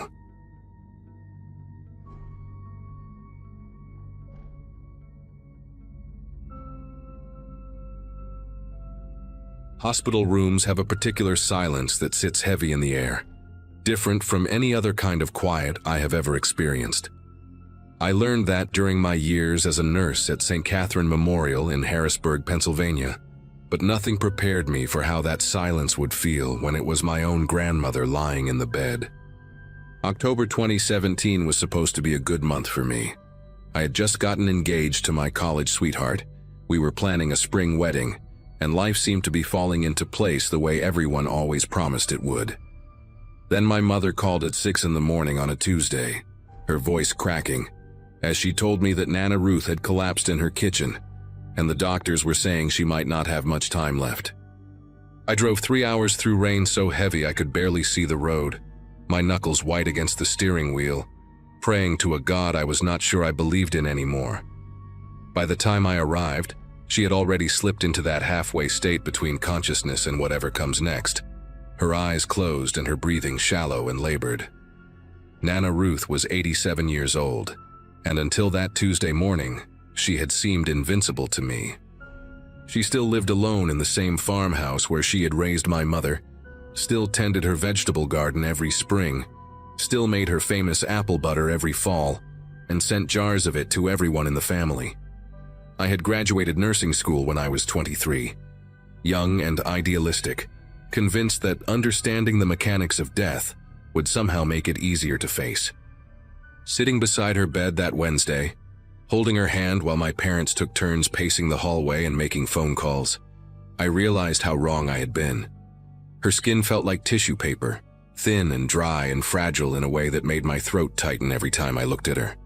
She had been mumbling in her sleep all morning, fragments of sentences that made no sense, names I did not recognize, what sounded like apologies directed at people who were not in the room. I thought it was just the medication, or the confusion that often comes at the end, until her fingers suddenly curled around mine with surprising strength and her eyes snapped open. She looked directly at me, and for a moment she was completely lucid, completely present, and completely terrified. She was not supposed to come home that night, Nana Ruth whispered, her voice dry and cracked like autumn leaves. I leaned closer, thinking I had misheard her, thinking maybe she was still caught in some dream from her past, but her eyes were locked onto mine with an intensity that made me want to pull away. I need to tell you, before I go, I need someone to know. Her grip on my hand tightened even more, her brittle fingernails pressing into my palm hard enough to leave marks. I glanced toward the door, wondering if I should call for my mother, but something in Nana Ruth's expression stopped me. She looked like a woman who had been carrying a weight for so long that her bones had bent around it. And now, at the very end, she was desperate to set it down. I told her it was okay, that she could tell me anything, that I was listening. I had no idea what I was agreeing to hear. She started talking in a voice so low I had to lean my ear close to her mouth, close enough to smell the staleness of her breath and the faint chemical scent of the medications dripping into her arm. She told me about a night in the summer of 1987, a night when she was still living in Waynesboro with my grandfather before he passed. She told me about her neighbor, a woman named Donna Whitmore, who lived in a small blue house at the end of Chestnut Road with her husband and 2 young children. Nana Ruth's voice trembled as she described Donna, a quiet woman with auburn hair, who always wore a silver cross around her neck and who brought over casseroles whenever someone in the neighborhood was sick. She was kind, Nana Ruth said, and something in the way she said it made my chest feel tight. She did not deserve what happened to her, none of it, and I let them blame the wrong person because I was too afraid to speak. I sat there frozen, my heart pounding against my ribs, watching tears leak from the corners of my grandmother's eyes and disappear into the pillow beneath her head. The story came out in fragments, like she was pulling pieces of glass from a wound that had never properly healed. That summer night in 1987, Donna Whitmore was supposed to be visiting her sister in Pittsburgh. Her husband, a man named Gene, had told everyone in the neighborhood that Donna would be gone for the whole weekend. He mentioned it at the hardware store, at the diner, to anyone who would listen. Nana Ruth said she remembered thinking it was strange how often he brought it up, like he wanted to make sure people knew the house would be empty, except for him and the kids. She was sitting on her porch that Friday evening, shelling peas into a metal bowl, when she saw someone walking up the path toward the Whitmore house. It was not Gene. It was a man she recognized from church, someone named Lloyd Becker, who worked at the lumber mill on the edge of town and who had been seen talking to Gene in hushed voices for weeks before that night. Lloyd was carrying something wrapped in a dark cloth, something long and heavy, and he walked with the kind of purpose that made Nana Ruth set down her bowl of peas and watch. She told me she almost called out to him, almost asked what he was doing there when Gene's wife was supposed to be away. But something stopped her, a feeling in her gut, a warning she could not name, a sense that she was seeing something she was not supposed to see. She watched Lloyd disappear around the back of the Whitmore house, and she told herself it was none of her business, that he was probably just there to help Gene with some project, that there was nothing wrong with a man visiting his friend on a Friday night. She went inside and made dinner for my grandfather, and she tried to forget about the way Lloyd had walked, the way his shoulders were hunched like he was bracing for something. It was almost midnight when she heard the screaming. Even 30 years later, lying in that hospital bed, Nana Ruth's face twisted when she described the sound. Raw, animalistic, the kind of scream that does not sound human because humans are not supposed to feel that much pain. The screaming stopped after a few minutes, and then there were sirens, and then the flashing lights of police cars lit up the whole street in red and blue. Donna Whitmore had come home early from Pittsburgh because her sister had gotten sick. She was not supposed to be there, but she was. The police ruled it a burglary gone wrong. Donna had walked in on an intruder, they said, someone who panicked and attacked her before fleeing into the night. Gene played the grieving husband so well that no one thought to look at him too closely. He wept at the funeral. He held his children. He accepted casseroles from the same neighbors who had received them from his dead wife. But there was a man who lived 2 streets over, a drifter named Terrence Gould, who had been in town for only a few months, doing odd jobs and sleeping in a room above the old feed store.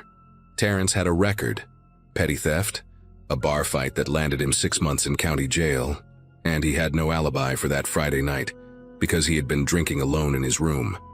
The police found a pawn ticket in his pocket for a silver necklace with a cross pendant, and that was enough. Terrence Gould was arrested, tried, and convicted of Donna Whitmore's murder within 8 months. He died in prison in 2003, still swearing he was innocent, still claiming he had bought that necklace from a man he met outside a bar and had no idea where it really came from. Nana Ruth's voice broke when she told me why she never said anything. Lloyd Becker was her brother. Her younger brother, the baby of the family, the one she had helped raise after their mother died when Lloyd was only 6 years old. She had watched him take his first steps, taught him to read, protected him from their father's temper when the old man came home drunk and looking for someone to hit. Lloyd was not a good man. She knew that, she had always known that. But he was her blood, and when the police came knocking on doors asking if anyone had seen anything unusual that night, she told them no. She said she had been inside all evening, that she had not looked out her window, that she had not seen Lloyd walking toward the Whitmore house with something heavy in his hands. She lied to protect the boy she had raised, and in doing so, she condemned an innocent man to die behind bars for a crime he did not commit.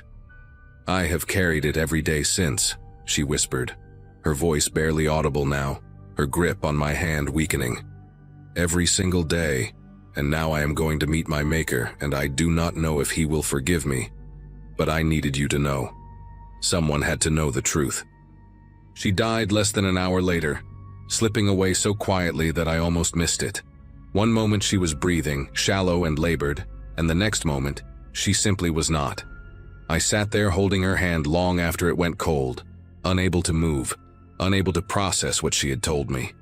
My mother came back into the room with 2 cups of coffee and found me like that, staring at Nana Ruth's face, tears streaming down my cheeks without me even realizing I was crying. I did not tell her what I had heard.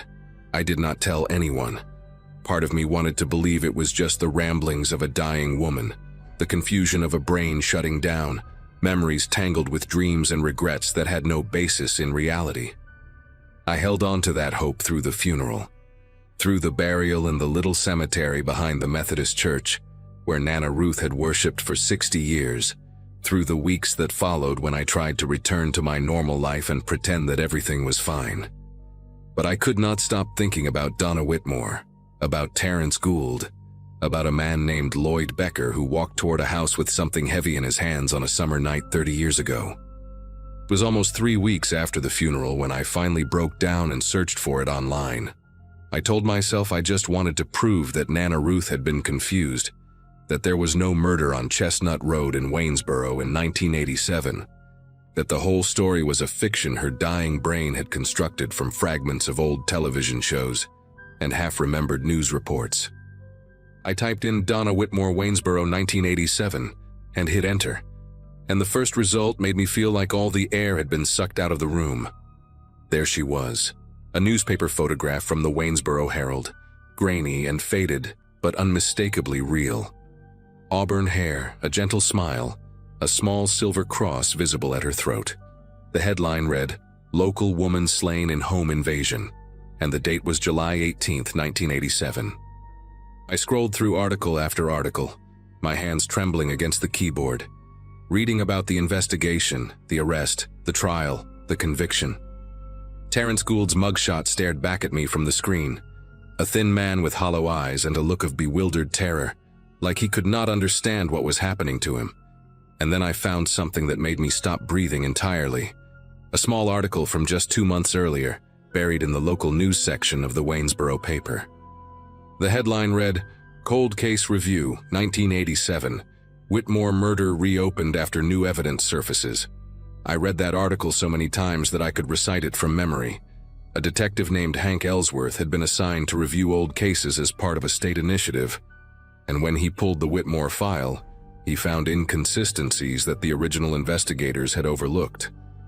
The pawn ticket that convicted Terrence Gould had been dated July 19th, 1 day after the murder. But the pawnshop owner's records showed he had not opened until noon that day, and witnesses placed Terrence passed out drunk in his room above the feed store until well past 2 in the afternoon.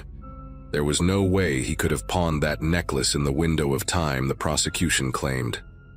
More troubling still, Detective Ellsworth had found notes in the original case file suggesting that another neighbor had mentioned seeing someone near the Whitmore house that night, a man who did not match Terrence Gould's description at all. That lead was never followed up. The neighbor who made the statement had died in 1994, but her name was still there in the file, written in faded blue ink on a yellowed piece of paper. Her name was Ruth Becker, my grandmother. She had told the police something after all, something that contradicted her later testimony, and someone had buried it. I spent the next week barely sleeping, barely eating, reading everything I could find about the case and about the people involved. Gene Whitmore had remarried in 1991 and moved to Florida, where he died of a heart attack in 2008. Lloyd Becker, my great-uncle, a man I had never met, whose name I had never even heard until Nana Ruth whispered it in that hospital room, had left Waynesboro shortly after the trial and spent the rest of his life drifting between small towns in the Midwest. He died alone in a motel room in Iowa in 2012. Liver failure, no family at the funeral. The only people still alive who might know the truth were Donna's 2 children, now grown adults with families of their own, and they had apparently been the ones pushing for the case to be reopened. I found an interview with the daughter, a woman named Catherine who was 6 years old when her mother was killed. She said she had spent her whole life believing Terrence Gould was the monster who destroyed her family, but now she was not so sure. She said she remembered things from that night, fragments that did not make sense, images of her father talking to a man in their backyard while her mother was supposed to be in Pittsburgh, She was too young to understand what she was seeing, but the memory never left her. I called Detective Ellsworth on a Monday morning in November, sitting in my car in the parking lot of the hospital where I worked because I could not bring myself to make that call from inside my apartment. My voice was shaking when I told him who I was and what I knew, and there was a long silence on the other end of the line before he asked me to come to the station and give a formal statement. I drove to Waynesboro that same afternoon, 3 hours through the same route I had taken to see my grandmother die, and I sat in a small gray room with fluorescent lights and told a stranger everything Nana Ruth had told me. I showed him the notes I had written in the days after her death, every detail I could remember, every name and every description. He listened without interrupting, his face completely unreadable, and when I finished he thanked me and said they would be in touch. I walked out of that station feeling hollowed out, like I had left something essential behind in that room. I had just destroyed my grandmother's memory, exposed her as someone who let an innocent man rot in prison to protect a killer. But I also knew that Terrence Gould deserved to have his name cleared, even if he was no longer alive to see it. His family deserved to know. Donna's children deserved to know. The truth does not stop mattering just because the people who lived it are gone. The case is still under investigation as of now. Detective Ellsworth told me last month that they are working on officially exonerating Terrence Gould, though these things take time and the wheels of justice turn slowly, especially for a man who has been dead for over 15 years. I never told my mother what Nana Ruth confessed to me, and I do not know if I ever will. Some truths are too heavy to share with people who love the person being accused, and my mother worshipped her mother the way I once did. I think about Nana Ruth every day now, not the woman who made apple butter and taught me to bake pies, but the woman who sat on her porch and watched a man walk toward a murder and did nothing to stop it. I think about how she lived with that secret for 30 years, how she went to church every Sunday and prayed to a God she believed was watching, how she held that weight until it finally crushed her. I do not know if I can forgive her. I do not know if anyone can. But I know that she wanted the truth to come out, even if she was too afraid to be the one who told it. In the end, that was why she told me. She knew I would not be able to stay silent. She knew I would do what she never could. And maybe that was her way of making amends, passing the burden to someone strong enough to carry it into the light. I just wish she had done it 30 years sooner, before Terrence Gould died alone in a prison cell for a crime he did not commit, still waiting for someone to believe him.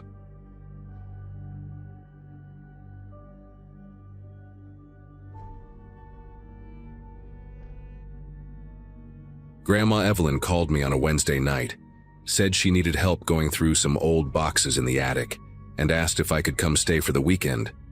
She sounded strange on the phone, her voice shaky in a way I had never heard before, and Grandpa Howard kept interrupting in the background saying something I could not make out. They lived on this 40-acre property in rural West Virginia, mostly forest and overgrown farmland, a place that had been in the family since before my mom was born. I had not visited since Thanksgiving 2 years prior, and guilt had been eating at me. So I told her yes, took Friday off work and made the 6-hour drive from Richmond. My friends thought it was sweet that I was helping my elderly grandparents. They had no idea what I was actually walking into. None of us did. If I had known, I would have stayed home and never answered that phone call. I would have let it ring until the voicemail picked up and then deleted it without listening. I pulled up to their property around 4 in the afternoon that Friday, the first week of April, when everything was still brown and dead from winter. The driveway was nearly a quarter mile of gravel that had mostly turned to mud, and my car struggled through the deeper spots. Grandma was waiting on the porch when I got there, wrapped in a thick cardigan even though it was not that cold, and she looked smaller than I remembered. Grandpa stayed inside watching some game show on the old television, barely acknowledged me when I walked through the door with my overnight bag. There was this tension in the house that I picked up on immediately, little looks between them when they thought I was not paying attention.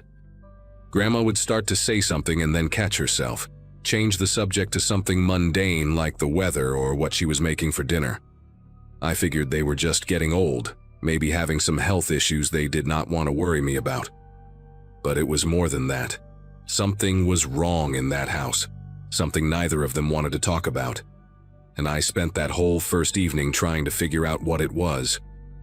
Saturday morning I woke up early, around 6, because I heard the back door slam shut. I looked out the window of the guest bedroom and saw Grandpa walking toward the tree line at the edge of their property, carrying a plastic grocery bag in one hand. He moved faster than I had seen him move in years, with purpose, like he had somewhere to be. I thought maybe he was going to feed some stray cats or check on something in the old barn, so I did not think much of it and went back to bed for another hour. When I came downstairs for breakfast, he was already back, sitting at the kitchen table with coffee like nothing had happened. Grandma made scrambled eggs and toast, and we talked about normal things, my job, my apartment, whether I was seeing anyone. But I noticed the grocery bag was gone, and when I casually asked Grandpa what he had been doing outside so early, he just said he was checking the property line for fallen branches. Grandma's fork stopped halfway to her mouth for just a second, then she kept eating like everything was fine. That was the first real lie I caught them in, and it made me curious about what else they were hiding. After breakfast, Grandma asked if I wanted to take a walk around the property, get some fresh air before we started on the attic boxes. I said sure, thinking it might be nice to stretch my legs after the long drive.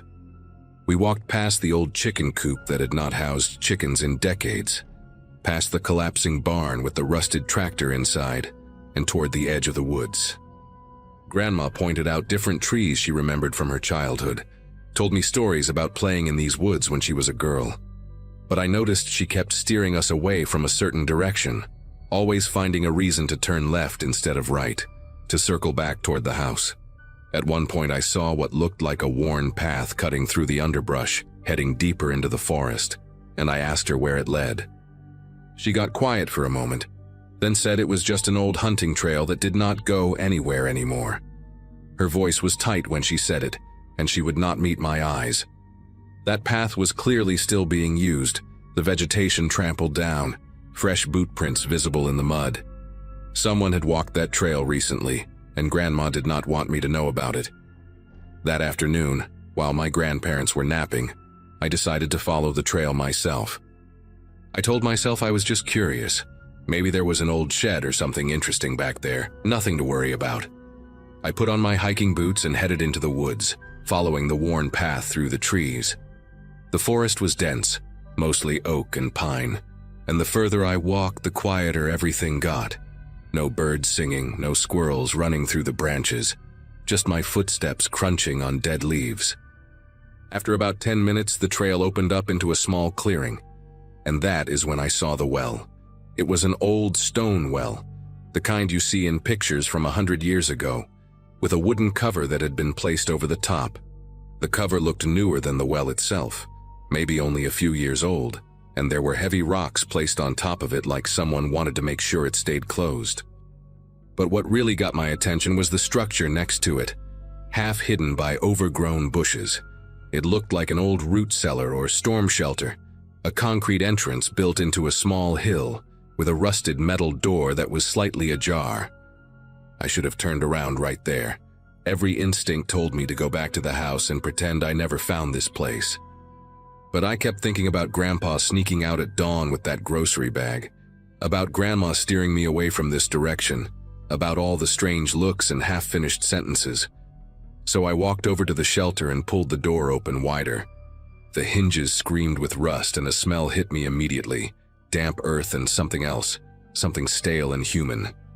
I used my phone flashlight to look inside and my heart started pounding so hard I could feel it in my throat. There were stairs leading down into darkness, maybe 8 or 10 concrete steps, and at the bottom I could see a small room. Someone had been living down there. There was a cot with blankets piled on it, empty water bottles scattered on the floor, canned food stacked against the wall, a bucket in the corner that I did not want to think about, and on the walls, written in what looked like marker or maybe charcoal, were words. Sentences. Please. I made myself go down those stairs even though every part of me wanted to run. and I started reading what was written on those concrete walls. The handwriting was messy, desperate, some of it scratched so hard into the concrete that whoever wrote it must have broken the marker or charcoal more than once. The first thing I read was near the door, at eye level, and it said, "Please don't send me back, they will kill me." No punctuation, no capitals, just raw fear put into words. Further along the wall, there was more. "I did what you asked, I stayed quiet." And then, in bigger letters near the cot, "How long do I have to stay here?" There were tally marks scratched into one section of the wall, grouped in sets of 5, and I counted them twice to make sure. 117 days. Someone had been down here for almost 4 months, marking each day, waiting for something. The most recent writing was near the stairs, and it was different from the rest, calmer somehow, more resigned. It just said, "They are good people, they are trying to help me, I know that now." That one disturbed me more than all the desperate pleas combined. It sounded like something a person would write after they had given up, after they had accepted whatever was happening to them. I took pictures of everything with my phone, my hands trembling so badly that half of them came out blurry. I searched the rest of the shelter, looking for anything that might tell me who had been kept down here. Under the cot, I found a small pile of clothes, a worn flannel shirt and jeans that looked like they belonged to a man, maybe medium build. There was a paperback book with the cover torn off, some kind of thriller from what I could tell, with pages dog-eared throughout. In the corner behind the food cans, I found a wallet. It was old, the leather cracked and faded, and inside there was no money, no credit cards, just a West Virginia driver's license.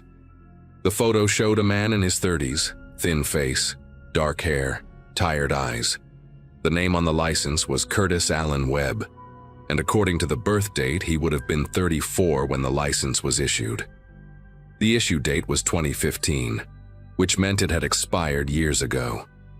I stared at that face for a long time, trying to understand what I was looking at. Who was this man? Why had my grandparents been keeping him in an underground shelter on their property? And where was he now? The cot had not been slept in recently. The blankets were cold, and there was a layer of dust on everything. Whoever Curtis Webb was, he had not been down here for a while, but someone was still maintaining this place, still coming out here.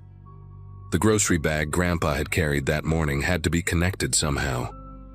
I put the wallet in my pocket and climbed back up those stairs, my legs shaking so bad I had to grip the railing to keep from falling.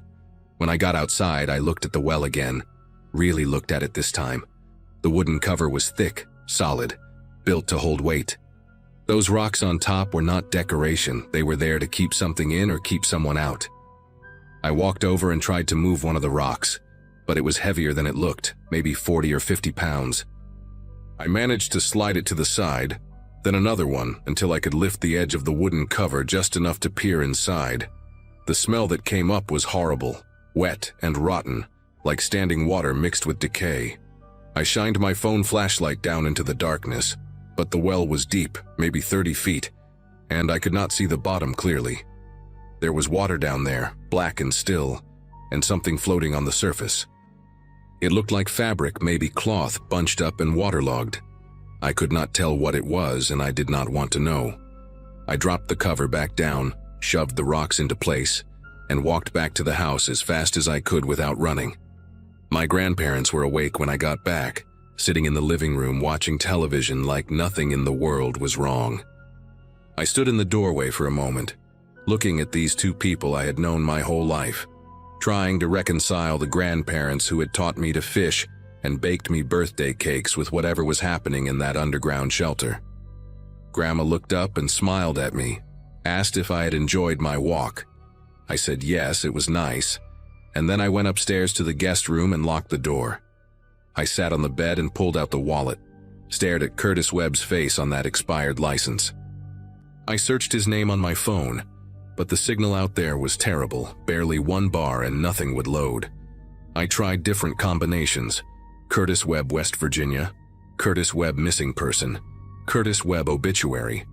The pages just kept spinning, never loading, and eventually I gave up. I needed to confront my grandparents, but I had no idea how to even start that conversation. "Hey Grandma, I found your underground bunker and the ID of the man you were keeping prisoner. Want to explain? It sounded insane even in my own head, but I could not just pretend I had not seen what I saw. That shelter, those desperate words on the walls, the thing floating in the well. Something terrible had happened on this property, and my grandparents were at the center of it. I waited until dinner, sat across from them at the kitchen table while Grandma served meatloaf and mashed potatoes like it was any normal Saturday night. I could barely eat, just pushed the food around my plate, trying to find the right words. Finally, when Grandpa got up to refill his water glass, I pulled out the wallet and set it on the table. Grandma saw it first, and the color drained from her face so fast I thought she might faint. She grabbed the edge of the table with both hands, steadying herself, and whispered something I could not hear. Grandpa turned around, saw the wallet, and his whole body went rigid. For a long moment, nobody spoke. Then Grandma looked at me with these eyes I had never seen before, tired and scared and somehow relieved all at once. And she said they had been wondering when someone would find out. She said they had been carrying this for years, that it had been eating them alive, and maybe it was time to finally tell someone the truth. Grandpa sat back down heavily, like his legs could not hold him anymore, and he told me to put the wallet away because he could not stand to look at that face again. They told me Curtis Webb showed up at their door in the fall of 2015, desperate, bleeding from a cut on his forehead, begging them to hide him. He said people were after him, bad people, that he had seen something he should not have seen and now they wanted him dead. My grandparents did not know what to do. They were isolated out here, no close neighbors, and this terrified man was pleading for his life on their porch. So they let him stay in the old storm shelter, just for a few days until things calmed down. That was what they told themselves. But the days turned into weeks, and weeks turned into months. Curtis was paranoid, would not let them call the police, said the people looking for him had connections everywhere. Grandma brought him food and water every day. Grandpa reinforced the shelter door, and they kept his secret. They told me he was a good man, just scared that he never hurt anyone and never asked for much. He wrote on the walls to keep himself sane, counting the days until it was safe to leave. But it was never safe, or at least that is what Curtis believed, and eventually something in him just broke. Grandma stopped talking at this point, could not continue, and Grandpa had to finish the story with tears running down his face. He told me that one morning in early 2016, after Curtis had been in the shelter for about 4 months, Grandma went to bring him breakfast and found the door wide open. Curtis was gone. His clothes were still there, the blankets, everything except the man himself. They searched the property for days, called out his name, checked every building and every corner of those 40 acres. Nothing. He had just vanished in the middle of the night without taking anything with him. Grandpa said they assumed he finally felt safe enough to leave, that he had slipped away to start over somewhere new. But then I asked about the well. The question came out of my mouth before I could stop it, and both of them went silent. Grandma started crying, these quiet sobs that shook her whole body, and Grandpa just stared at the table like he was looking through it into something terrible. He said they found the well cover moved a few weeks after Curtis disappeared, said they looked inside and saw something floating in the water but could not bring themselves to go down there and check. They convinced themselves it was just old clothes, debris, anything but what they feared it might be. They put the cover back, weighed it down with rocks, and never spoke about it again. Not to each other, not to anyone, for almost 10 years. I left the next morning, barely said goodbye, drove those 6 hours back to Richmond with my head spinning. I never called the police. I know I should have, but these were my grandparents, 2 people in their 80s who had already lost their daughter and were clearly tormented by whatever happened to Curtis Webb. What would reporting it accomplish now? If Curtis was in that well, he had been dead for almost a decade. And my grandparents, they genuinely believed they were helping someone, hiding a scared man from people who wanted to hurt him. Were they wrong to do it? Probably. Did something go horribly wrong? Almost certainly. But I could not be the one to send them to prison for the last years of their lives. Grandpa passed away 8 months later, heart attack in his sleep. Grandma followed him 6 weeks after that, like she just gave up once he was gone. I inherited the property, all 40 acres of it, and I have not set foot on it since. The house is still standing, the shelter is still out there in the woods, and that well is still covered with those heavy rocks. I think about Curtis Webb sometimes, wonder who he really was, what he saw that made him so afraid, whether anyone ever came looking for him. I think about what might be floating in that black water, waiting to be found. But I am never going back there to check. Some answers are not worth knowing, and some secrets should stay buried exactly where they are.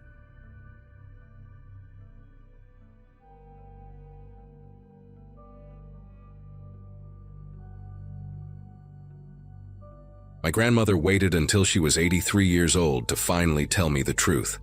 I had driven down to Tucson to visit my grandparents, something I try to do every few months now that my grandfather's dementia has gotten worse. 15 years of producing television commercials in Los Angeles had taught me plenty about how this industry destroys people, and my graduating class from film school back in 2007 has mostly scattered to other careers by now. But nothing in my experience prepared me for what she told me that afternoon, sitting in her kitchen while my grandfather slept in the next room. She gripped my wrist with surprising strength and said she needed to tell me something before it was too late. Something about why they left the business in 1974, when both of them were on the verge of real success. I had always wondered why two people with genuine talent, my grandmother a session singer, and my grandfather a sought-after studio musician, had simply vanished from an industry they loved. The family story was always vague. Something about wanting a quieter life, about raising my mother away from the chaos of Los Angeles. But sitting there watching her face in the afternoon light, I could see she was about to unravel 50 years of carefully constructed silence. She started by asking if I remembered the name Clive Ashford. I told her I did not, and she nodded slowly, like she expected that answer. Clive Ashford, she explained, was a talent manager who operated out of a beautiful office on Wilshire Boulevard during the early 70s. He represented legitimate artists, some of them famous names I would recognize, and that legitimacy was exactly what made him so dangerous. My grandmother had been introduced to him through a mutual friend at a recording session in October of 1974. She was 26 years old, married to my grandfather for 3 years, and hungry for the kind of breakthrough that seemed perpetually just out of reach. Clive told her he had connections to a major label that was looking for fresh voices for a new project, something experimental that could launch careers overnight. He was charming, well-dressed, and spoke with the confidence of someone who had opened doors for dozens of artists before. My grandmother said she felt lucky, chosen even, when he invited her to a private audition at a studio in the Valley the following Saturday. My grandfather had a conflicting gig that day, a wedding reception in San Diego, so she would be going alone. That detail, she said, was not a coincidence. She understands that now. Clive had been watching them for weeks, learning their schedules, waiting for the right moment. The address Clive gave her led to an industrial area in Van Nuys, far from the polished studios she was used to. My grandmother told me she almost turned around when she saw the building, a squat concrete structure with no signage, surrounded by a chain-link fence and empty lots filled with dead weeds. But there were other cars in the parking lot, nice ones, a Cadillac and a Lincoln Continental, and she convinced herself that serious music people often worked in unglamorous spaces. She parked her Volkswagen Beetle and walked toward the entrance, where a young man in a suit was waiting with a clipboard. He checked her name, smiled warmly, and led her inside. The interior was surprisingly well appointed, with wood paneling, thick carpet, and framed gold records on the walls. She remembered feeling relieved, thinking she had misjudged the exterior. The young man brought her to a lounge area where 2 other women were already waiting, both around her age, both clearly singers or actresses based on their careful makeup and nervous energy. They exchanged polite introductions, first names only, and waited together on leather couches while soft jazz played from hidden speakers. After about 20 minutes, Clive appeared through a side door, wearing a burgundy blazer and rings on 3 fingers that caught the light when he gestured. He welcomed them effusively, calling each woman by name without checking any notes, complimenting specific details about their previous work that made it clear he had done his research. My grandmother said he had this way of making you feel like the most important person in the room, like he genuinely believed in your talent and wanted nothing more than to see you succeed. He explained that the audition would be a bit unconventional, that the label executives preferred to see how artists handled unexpected situations, how they thought on their feet. He asked them to follow him down a hallway to the main studio space. My grandmother remembers walking behind the other two women, noticing how thick the walls seemed, how the jazz music faded completely as they moved deeper into the building. When they reached a heavy metal door at the end of the corridor, Clive produced a key from his pocket and unlocked it with a theatrical flourish. He pushed it open and stepped aside, gesturing for them to enter. My grandmother was the last one through, and she heard the lock click shut behind her before she fully registered what she was seeing. The room was not a recording studio. It was a warehouse space, bare concrete floors and exposed pipes overhead, with industrial lighting that buzzed and flickered. In the center stood a long table covered with items that made no sense in context. Jewelry, watches, stacks of documents, a typewriter, several cameras, and what looked like bundles of cash wrapped in rubber bands. 3 men sat on folding chairs against the far wall, none of them dressed like music executives. They wore work clothes, denim and flannel, and they watched the women enter with expressions that my grandmother described as hungry, like they had been waiting a long time for this moment. Clive walked past the women toward the table, still smiling, still projecting that easy confidence. He picked up a manila folder and opened it, reading aloud from what appeared to be a script. He said they had been selected for a special opportunity, a chance to earn more money in one afternoon than most session singers made in a year. All they had to do was follow instructions. One of the other women, a blonde with a southern accent, asked what kind of instructions. Clive set down the folder and explained, in the same pleasant tone he might use to discuss recording schedules, that they would be driving to a location in Beverly Hills and retrieving certain items from a residence while the owners were away. My grandmother said the reality of the situation hit her like a physical blow. This was not an audition. This was a recruitment, and they were being asked to commit burglary. The other 2 women reacted differently than she expected. The blonde went pale and started crying quietly, but the third woman, a brunette who had introduced herself as Francine, seemed almost unsurprised, like she had suspected something was wrong from the beginning but had come anyway. Clive continued talking, explaining that the homeowners were out of the country, that the security system had already been disabled by an inside contact, that the whole job would take less than an hour. He emphasized that no one would get hurt, that the items they were taking were insured, that the victims were wealthy people who would barely notice the loss. He made it sound reasonable, almost victimless. Then he mentioned the compensation. $10,000 each in cash paid immediately upon completion. My grandmother told me that even in her fear, even knowing this was deeply wrong, some part of her brain did the math.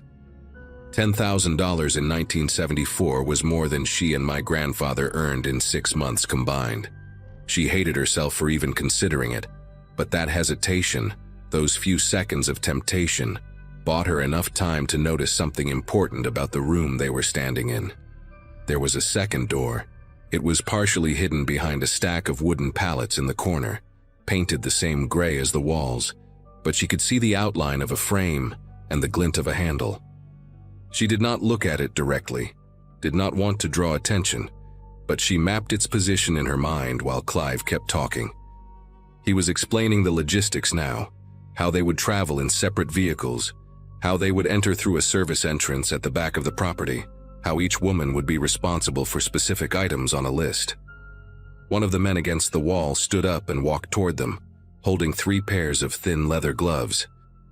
My grandmother accepted hers without making eye contact, feeling the soft material between her fingers, understanding that this was real, that these people had done this before, that they had a system. The blonde woman was openly sobbing now, saying she wanted to go home, that she had a daughter waiting for her. Clive's demeanor shifted for the first time. His smile remained, but something cold entered his voice when he told her that leaving was not an option, that they knew where she lived, where her daughter went to school, that cooperation was the only path forward. The room went silent except for the buzzing lights overhead. My grandmother felt her heart pounding so hard, she worried the men could see it through her blouse. Francine spoke up then, asking practical questions about the timeline, the target address, what kind of vehicle they would be using. My grandmother realized with a sickening clarity that Francine was going to go through with it, that she had already made her decision, perhaps before she even walked into this building. Clive seemed pleased by her cooperation and turned his attention to answering her questions in detail. While he was distracted, my grandmother took a small step backward, then another, positioning herself closer to the hidden door. She was not thinking clearly, operating on pure survival instinct, her body making decisions her conscious mind had not yet approved. The blonde woman suddenly collapsed onto the floor, hyperventilating, and both of the seated men rushed forward to help restrain her. In that moment of chaos, with everyone's attention on the crying woman, my grandmother moved. She crossed the distance to the pallets in 4 quick strides, found the door handle, and pulled. It was unlocked. She slipped through into darkness and ran without looking back, her heels clattering against concrete, her lungs burning, her mind completely blank except for one repeating thought: "Get out, get out, get out." The door led to a narrow corridor that smelled like motor oil and rust. Emergency exit signs glowed red at intervals along the ceiling, and she followed them blindly, stumbling twice on debris she could not see, tearing her stockings on something sharp. She could hear shouting behind her now, male voices echoing off the walls, but she did not slow down. The corridor ended at a metal fire door with a push bar, and she hit it at full speed, bursting out into blinding afternoon sunlight.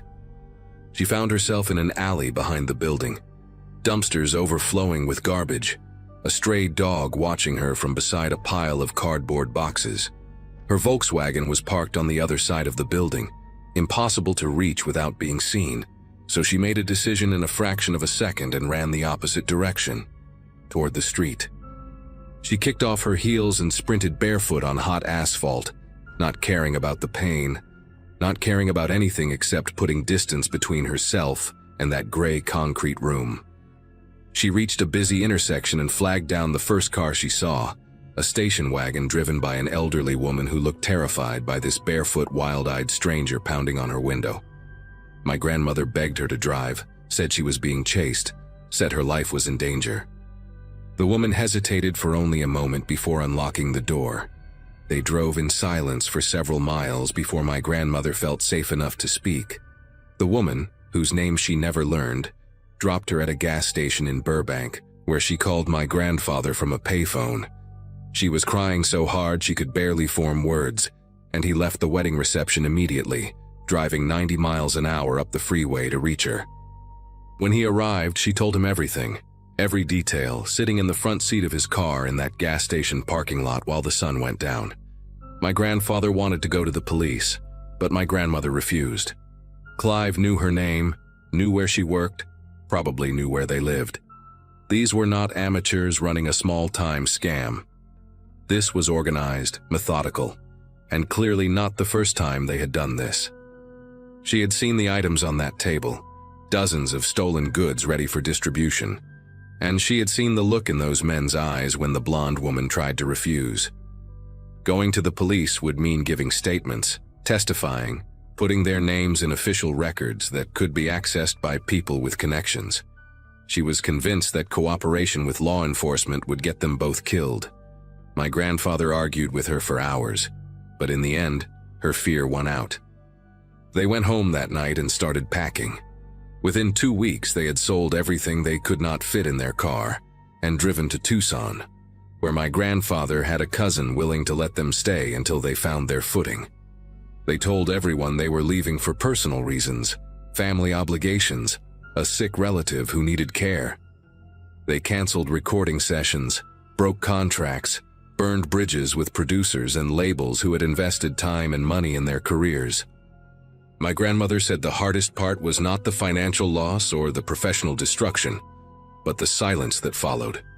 For years, she waited for a knock on the door, a threatening phone call, some sign that Clive and his people had tracked them down.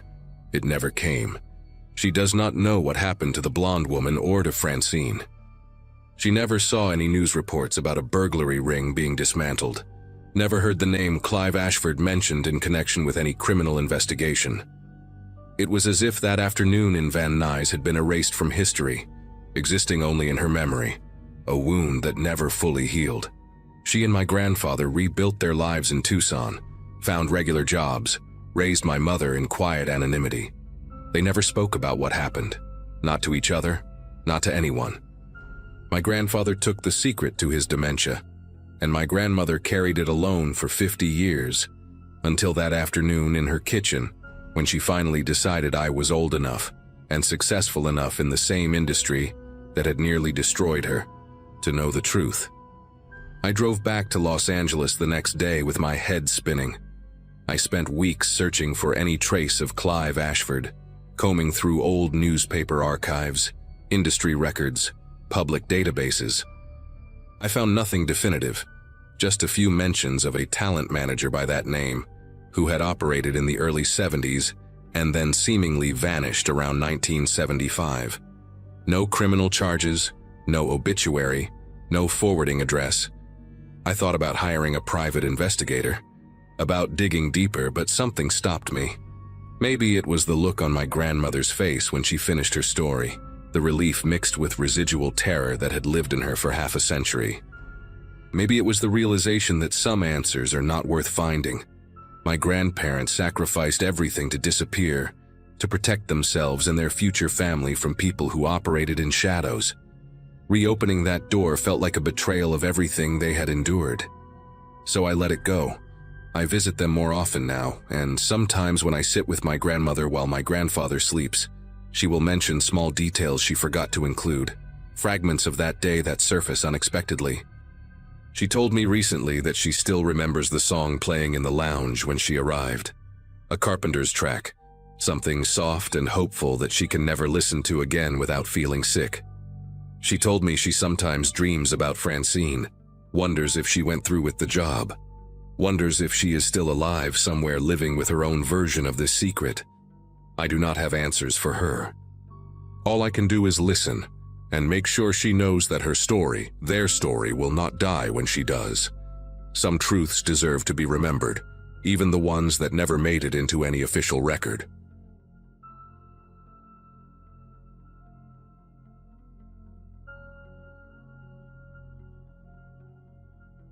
Late summer in 2024 found me staying at my grandmother Edith's house for a few nights, trying to help my mom manage things from a distance.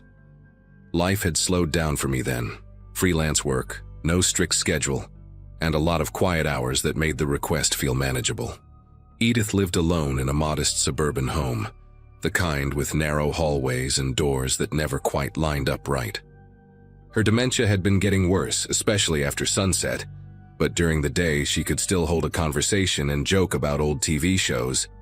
I told myself this was just family duty, nothing dramatic. The first evening passed with mild confusion, repeated questions and a nervous habit of checking windows. Still, she recognized me, called me by name, and insisted on making tea she forgot to drink. I slept in the guest room, shoes by the bed, just in case she wandered. At that point, fear wasn't part of the equation yet. As daylight faded the next evening, her behavior shifted in a way I hadn't seen before. Edith stopped pacing and instead sat very still at the kitchen table, eyes sharp, listening to every sound in the house. Her voice dropped when she spoke, accusing me of touching her things, moving papers, opening drawers. She asked why I kept checking my phone and who I was reporting to. When I laughed it off, she slammed her hand on the table hard enough to rattle the silverware. The warmth she carried earlier vanished, replaced by something guarded and confrontational. She followed me from room to room, keeping a careful distance, watching my hands. Every light switch I touched earned a comment. By the time I retreated to the bedroom, my chest felt tight with unease I couldn't explain. That night unfolded slowly, stretched thin by the silence of the house. The door to the guest room closed with a soft click that didn't sound like it came from my side. A moment later, metal scraped against metal, deliberate and controlled. Edith's voice came through the door, calm and steady, explaining that she needed to lock it from the outside. She said she couldn't risk letting it move freely once the house settled. I asked what she meant, keeping my voice low so I wouldn't escalate things. She told me I knew exactly what she meant and accused me of pretending. Her footsteps moved away, followed by the sound of another lock turning somewhere down the hall. Sleep never came. I sat on the bed, listening to the house breathe, counting every creak. Morning light spilled into the room through the blinds, ordinary and cruel in how normal it felt. The door opened easily when I tried it, though the frame was gouged with fresh scratches around the lock plate. The metal looked bent, stressed, as if someone had fought it from the outside. Edith stood in the kitchen humming, cheerful, asking why I looked so tired. She remembered nothing about the night, nothing about the locks, nothing about it. When I showed her the damage, she frowned like she'd never seen that door before. The house felt empty in a way I can't fully explain, like something had left quietly before dawn. I packed my bag before lunch, promising to come back soon, knowing I wouldn't sleep another night under that roof. Driving away didn't bring the relief I expected. The image of those scratches stayed vivid, looping in my head every time traffic slowed. By the afternoon, guilt crept in, heavy and persistent, so I returned the same day with groceries and a resolve to stay one more night. Edith greeted me warmly, apologetic for being difficult lately, though she couldn't explain what that meant. I inspected the doors again while she wasn't looking. The damaged locks were still there, deeper than I remembered, like grooves pressed with intent. I told myself stress had sharpened my imagination. As the sun dipped lower, shadows stretched across the hallway and she stopped smiling mid-sentence, eyes narrowing as if she'd heard a voice I couldn't. Dinner went untouched. She asked me to sit where she could see me. Once darkness settled, Edith's alertness returned sharper than before. She whispered instead of speaking, warning me not to move too fast, not to test her patience. Every few minutes she checked the hallway, pressing her ear to the wall, nodding as if listening to instructions. When I suggested calling my mom, her face hardened and she accused me of signaling. She blocked the kitchen doorway with a chair, explaining that pathways mattered at night. The house felt smaller with every adjustment she made, furniture dragged into odd positions, lamps unplugged.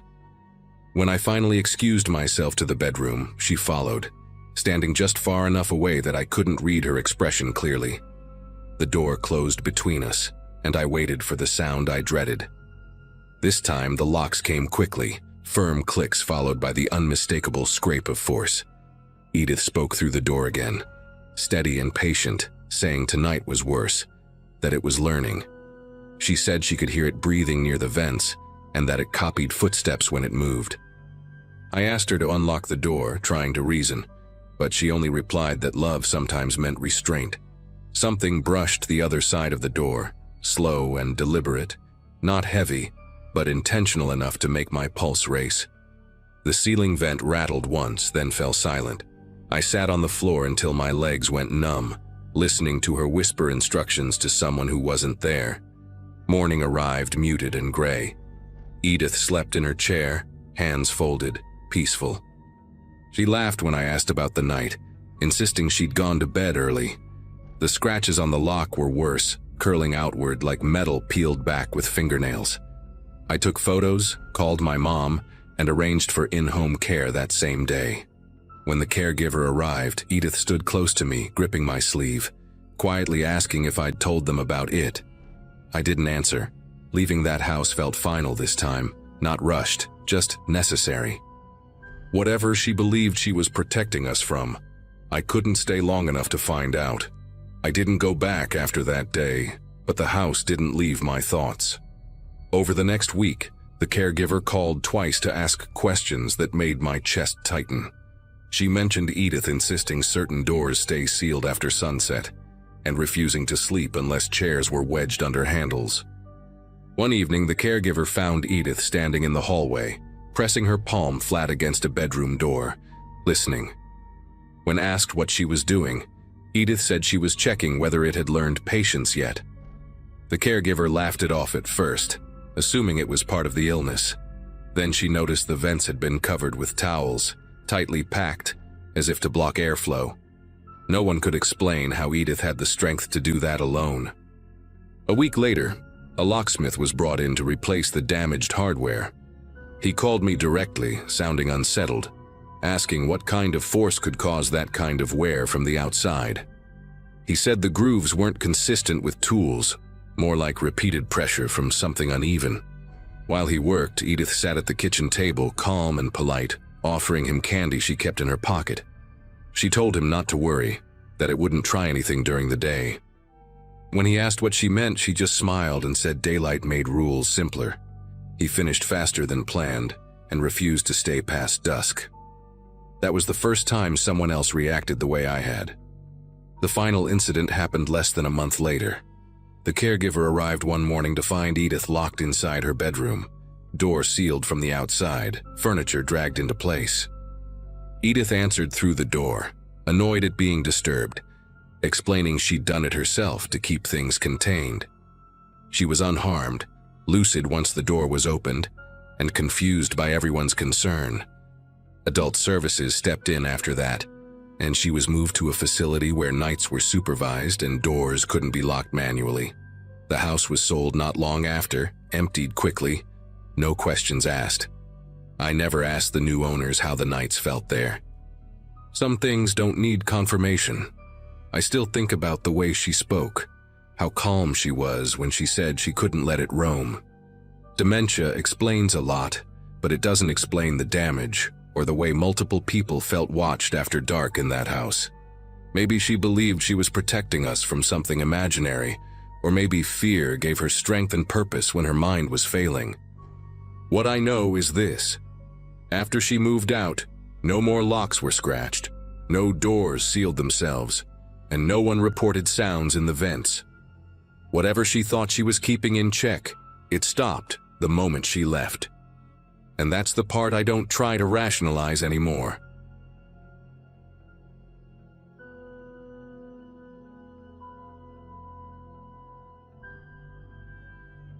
People in this community usually understand why someone waits years before putting a story into words, and that's the case here too. I'm writing about something that happened during the last stretch of my childhood, in a quiet town where routines mattered more than questions. At the time, my days were split between school, a part-time job at a hardware store, and wandering the neighborhood with friends until the streetlights buzzed on. Life felt narrow but stable, the kind of rhythm you don't think will ever break. One person who fit into that rhythm was a girl named Kara, someone I'd known since elementary school. We lived 3 blocks apart, shared the same bus stop, and had the kind of friendship that didn't need constant talking. Her house always smelled faintly of boiled vegetables and old paper, a detail that stuck with me even then. None of us imagined how abruptly that familiar presence could vanish. Kara lived with her grandmother, a woman everyone called Mrs. Wilkes, who seemed ancient even back then. She moved slowly, spoke carefully, and kept her curtains drawn tight no matter the time of day. Over one summer, her behavior shifted in a way that adults whispered about but never explained to us. She began repeating herself mid-sentence, snapping over tiny things like shoes left by the door, or insisting the windows stay sealed even in the heat. Kara stopped staying out late and started leaving our hangouts early, always citing rules she couldn't bend. When I visited, I noticed notes taped to the fridge listing exact meal times and portions, written in shaky ink. The house felt tense, like it was holding its breath. Still, nobody called it dangerous, just sad or confusing. As months passed, Kara changed too, in subtler ways that were easy to miss if you weren't close. She started flinching when strangers walked past us on the sidewalk, tugging her sleeves down over her hands. She talked about food as if it were risky, refusing anything that hadn't been prepared a certain way. Sometimes she'd pause mid-conversation, listening for sounds no one else reacted to. When I asked what she heard, she'd shrug and change the subject, Her grandmother stopped answering the door altogether, and the mailbox filled until the metal door barely closed. Neighbors said they saw grocery deliveries left on the porch overnight. The house became a place people glanced at but avoided. Then, without warning or explanation, Kara disappeared. One day her bus seat was empty, and the next week the school office said she'd been withdrawn. Mrs. Wilkes' house went dark, the notes vanished from the windows, and a lock appeared on the outside of the gate. Adults gave rehearsed answers about family matters and told us to stop speculating. Years later, after I'd left town and built a life elsewhere, curiosity pulled me back into the story. Public records showed both Kara and her grandmother had been living in near isolation for a long time, following rigid schedules and strict rules driven by fear. Doctors later suggested untreated psychological illness, especially in the grandmother. What still unsettles me is how closely Kara's breakdown mirrored the routines she was taught, and how little anyone intervened before it was too late. After that brief look into the records, I couldn't shake the feeling that something had been quietly buried. I started reaching out to people who'd known the family back then, framing it as nostalgia rather than concern. One former neighbor remembered the exact day things finally collapsed, describing it as unusually quiet, even for that street. According to her, Mrs. Wilkes had stopped allowing any noise in the house, including the radio or television. Kara had been pulled out of school weeks earlier and was rarely seen outside. That day, a delivery driver reportedly waited on the porch for nearly an hour, knocking softly, then louder, before leaving the bags untouched. No one saw movement behind the curtains. The silence bothered people more than shouting ever would have. I tracked down a retired social worker who had briefly reviewed the case years after the disappearance. She spoke carefully, choosing words like she was still being recorded. She explained that the grandmother had developed severe paranoia, centered around contamination and outside influence. Her routines weren't just habits but protective rituals, enforced with absolute authority. Kara's role shifted from child to participant, then to enforcer, mirroring behaviors that kept them safe. The records noted that Kara resisted at first, sneaking food or lingering at windows. Over time, those acts stopped. The social worker said this kind of psychological entanglement was rare but devastating, especially without intervention. What disturbed me most was learning how that final day unfolded. Emergency services were called by a neighbor after a smell-raised concern, something sour and unmistakably wrong. Inside, they found Mrs. Wilkes unresponsive, her body already cold. Kara was still alive, sitting at the kitchen table, following the schedule taped to the wall. She hadn't eaten since the previous evening because the next mealtime hadn't arrived yet. She didn't cry or speak when help arrived, only asked whether the house would be sealed again afterward. The responders noted her calm as unsettling, like someone waiting for permission to exist. Kara was taken away that day and placed into long-term care, though details about where she went were limited. Her grandmother's death was ruled natural, but the circumstances raised concerns that never led to charges. The house was sold, cleaned, and repainted, erasing visible traces of what happened inside. Still, whenever I think back to that single day, it feels like a quiet ending to a long, invisible disaster. A child learned fear as routine, obedience as safety, and isolation as love. Even now, I wonder how different things might have been if someone had knocked harder, asked more questions, or refused to look away. What followed was a kind of quiet aftermath that didn't make headlines or inspire town meetings. Kara became a topic people referenced vaguely, as if details might summon something unpleasant back into the room. I learned she was evaluated extensively and diagnosed with severe anxiety shaped by prolonged psychological control. Professionals believed she could improve, but only with long-term care and strict boundaries separating her from the patterns she'd learned. The grandmother's influence was described as pervasive, not malicious in a simple sense, but consuming. Fear had structured every hour of that house. When authorities removed Kara, they also removed the framework she understood as survival. Recovery, I was told, meant rebuilding her sense of time, choice, and trust from the ground up. I drove past the old house once after learning all this, mostly out of a need to see it with my own eyes. The curtains were open now, and someone had planted flowers along the fence line. From the outside, it looked ordinary, almost inviting. Standing there, I tried to reconcile that image with the lists on the fridge, the locked gate, the silence stretching day after day. It struck me how easily suffering can blend into a neighborhood without triggering alarms. Nobody thought to question the rules inside that home, because they were labeled as personal, private, and therefore untouchable. That realization stayed with me longer than the story itself.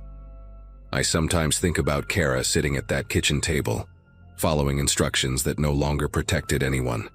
The image isn't dramatic, just deeply sad. A child trained to obey fear until it replaced instinct. Medical explanations help, but they don't erase the feeling that something human failed long before professionals were called. The systems designed to notice patterns didn't notice hers.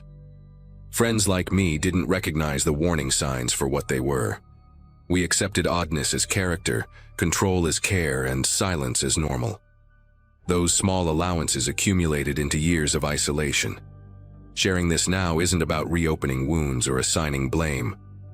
It's about acknowledging how quietly damage can spread when routines harden into law and love becomes conditional. Kara survived, and that matters, even if her life took a path none of us imagined. The house moved on, the town moved on, and most people forgot. I didn't, and I probably never will. Some stories don't end with answers, only with the knowledge that attention, when delayed, can change everything. That's the part I carry with me, and the reason I finally wrote this down.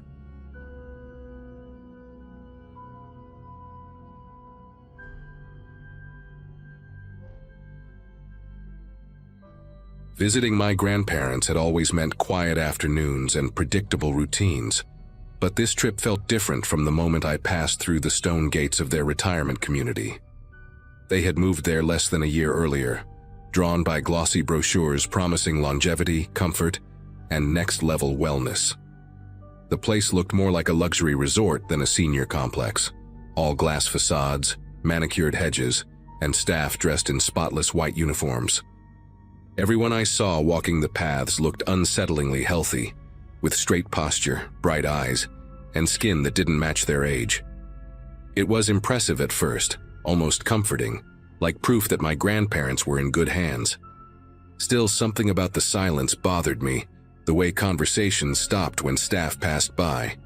My grandfather, Harold, hugged me tightly but didn't linger, glancing toward the main building as if he were being timed.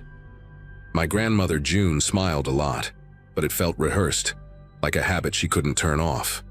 That first evening, I chalked it up to adjusting to a new environment and told myself I was overthinking things. Staying in their guest suite came with a stack of printed rules left neatly on the table, heavier than what you'd expect for a simple visit. Visiting hours were strict, meals were mandatory at assigned times, and certain hallways were clearly marked as off-limits. One rule stood out more than the rest, stating that guests were not permitted to interfere with any medical or wellness-related activities. I asked June about it casually, trying to sound curious instead of concerned. She deflected immediately, talking instead about how good the food was and how much better she slept now. Harold barely spoke, nodding along but keeping his eyes fixed on his plate. Later that night, I noticed security cameras in the hallways, far more than seemed reasonable for a place like this. Even the elevators required keycards, and residents were escorted during certain hours. It didn't feel like protection, it felt like supervision. The next morning, I followed my grandparents to what they called a wellness session, expecting something like physical therapy or yoga. Instead, they were separated at a set of double doors labeled with a clinical code instead of a name. Guests weren't allowed inside, so I waited nearby, pretending to scroll on my phone while listening. From behind the doors came low humming sounds, mechanical and steady, mixed with voices giving calm instructions. Residents went in relaxed and talkative, but when they came back out, their expressions were blank, their movements precise, almost synchronized. One woman passed me, her pupils oddly dilated, her smile fixed as if she'd forgotten why she was smiling. A staff member noticed me watching and gently repositioned himself between me and the doorway without saying a word.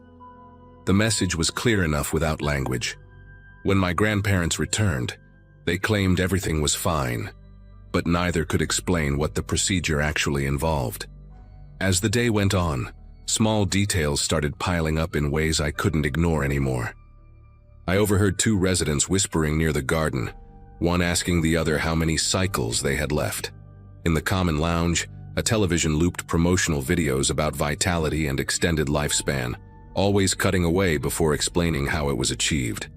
I noticed locked doors marked as medical storage, each with biometric scanners instead of simple locks. During lunch, June repeated the same story twice, word for word, unaware she'd already told it. Harold's hands rested perfectly still on the table, not even trembling when he lifted his glass. When I asked about friends they'd made there, they struggled to name anyone who had moved out or passed away. That was when it hit me that no one ever seemed to leave this place. Not really. That afternoon, curiosity pushed past politeness, and I took a longer walk alone through the community while my grandparents rested. Behind the main recreational wing, a service corridor branched off toward a low building with frosted windows and no signage. A faint antiseptic smell hung in the air, sharp enough to sting the nose. 2 residents in identical robes waited on a bench nearby, wrists marked with thin, red impressions like tight bands had been removed recently. One of them noticed me looking and quietly warned me not to ask questions if I planned on enjoying my stay. Before I could respond, a staff member appeared and guided them inside, locking the door behind them with a keypad. The hallway lights dimmed slightly after they entered, as if conserving energy or hiding activity. Standing there alone, the place no longer felt luxurious, just controlled and carefully sealed. Dinner that evening was quieter than the night before, and the dining hall buzzed with an artificial cheer that felt forced. Conversations revolved around improvements, clearer thinking, stronger joints, better memory, all spoken in the same calm cadence. Harold mentioned a new treatment he'd been approved for, something that required a small contribution, though he couldn't explain what that meant. June squeezed his arm gently when he spoke, her eyes darting toward a nearby staff member before returning to her plate. Later, back in the suite, I pressed them harder than I had before, asking what they'd signed when they moved in. They admitted there were contracts, dense ones, outlining long-term care agreements and consent for experimental wellness programs. The word experimental sat between us, heavy and unresolved. Neither of them could say exactly what they'd agreed to in exchange for staying there. Night settled in, and sleep didn't come easily, so I listened to the building around me. Somewhere below, machinery ran in steady intervals, not loud enough to identify but persistent enough to notice. Footsteps echoed in the corridor at regular times, followed by soft knocks and doors opening without conversation. From my window, I could see a small group of residents being escorted across the courtyard, robes pulled tight, faces expressionless under the dim lights. No one resisted, no one questioned where they were going.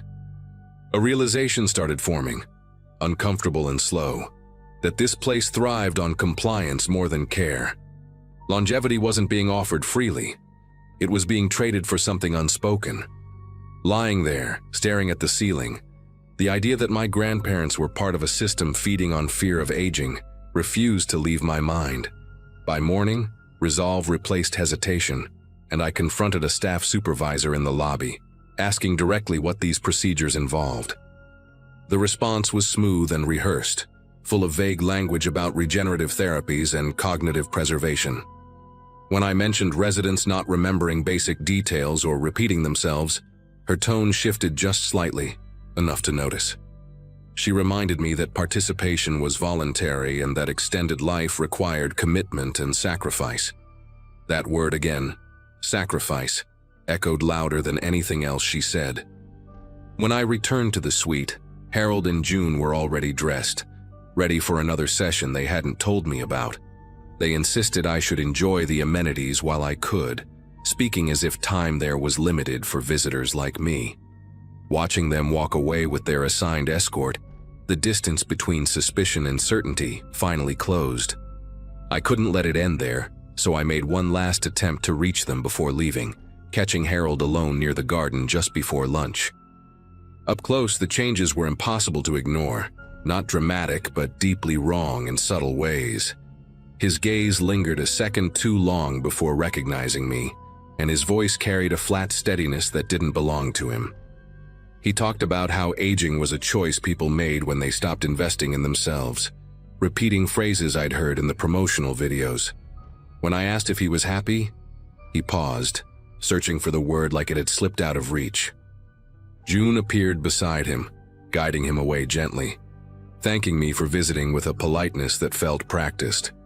Watching them walk off together, I understood they weren't just residents anymore. They were assets in a system built to harvest hope and obedience. Before leaving, I stopped by the front desk to formally check out, hoping someone might slip and say something real. Instead, I was handed a pamphlet about future enrollment opportunities and told visitors often reconsider once they see the benefits firsthand. The implication wasn't subtle, and it left a sour weight in my chest. As I waited for my ride beyond the gates, another group of new arrivals rolled in, laughing, impressed, carrying suitcases full of trust. The staff welcomed them warmly, already easing them into the rhythm of rules and reassurances. I wanted to warn them, to say something, anything, but every part of the place seemed designed to smother doubt before it could take root. Leaving felt less like a goodbye and more like an escape. Once home, I tried to convince myself that reporting the place would change something, but every attempt hit a wall of legality and consent forms. Everything had been signed, approved, sanitized by language that hid consequences behind promises. My grandparents stopped answering calls after a while, and when they did respond, their messages were short and oddly formal. They spoke about progress, clarity, commitment, words that sounded less like them each time. Months later, I received a letter informing me that visits were no longer recommended for the sake of their continued wellness. No explanation, just a polite closing statement and a signature from someone I'd never met. It felt like being quietly written out of their lives. What stays with me now isn't just fear, but the understanding of how easily people can be guided when the alternative is decline and loss. That community never needed chains or threats, only the promise of more time and the subtle erosion of choice. I still think about Harold's pause when I asked if he was happy, that brief gap where the truth almost surfaced. Whatever they're doing there works, at least on the surface, and that's the most disturbing part. The residents look alive, vibrant even, but something essential has been traded away. I don't know if my grandparents are still themselves anymore, only that they chose to stay, and the system made sure that choice became permanent.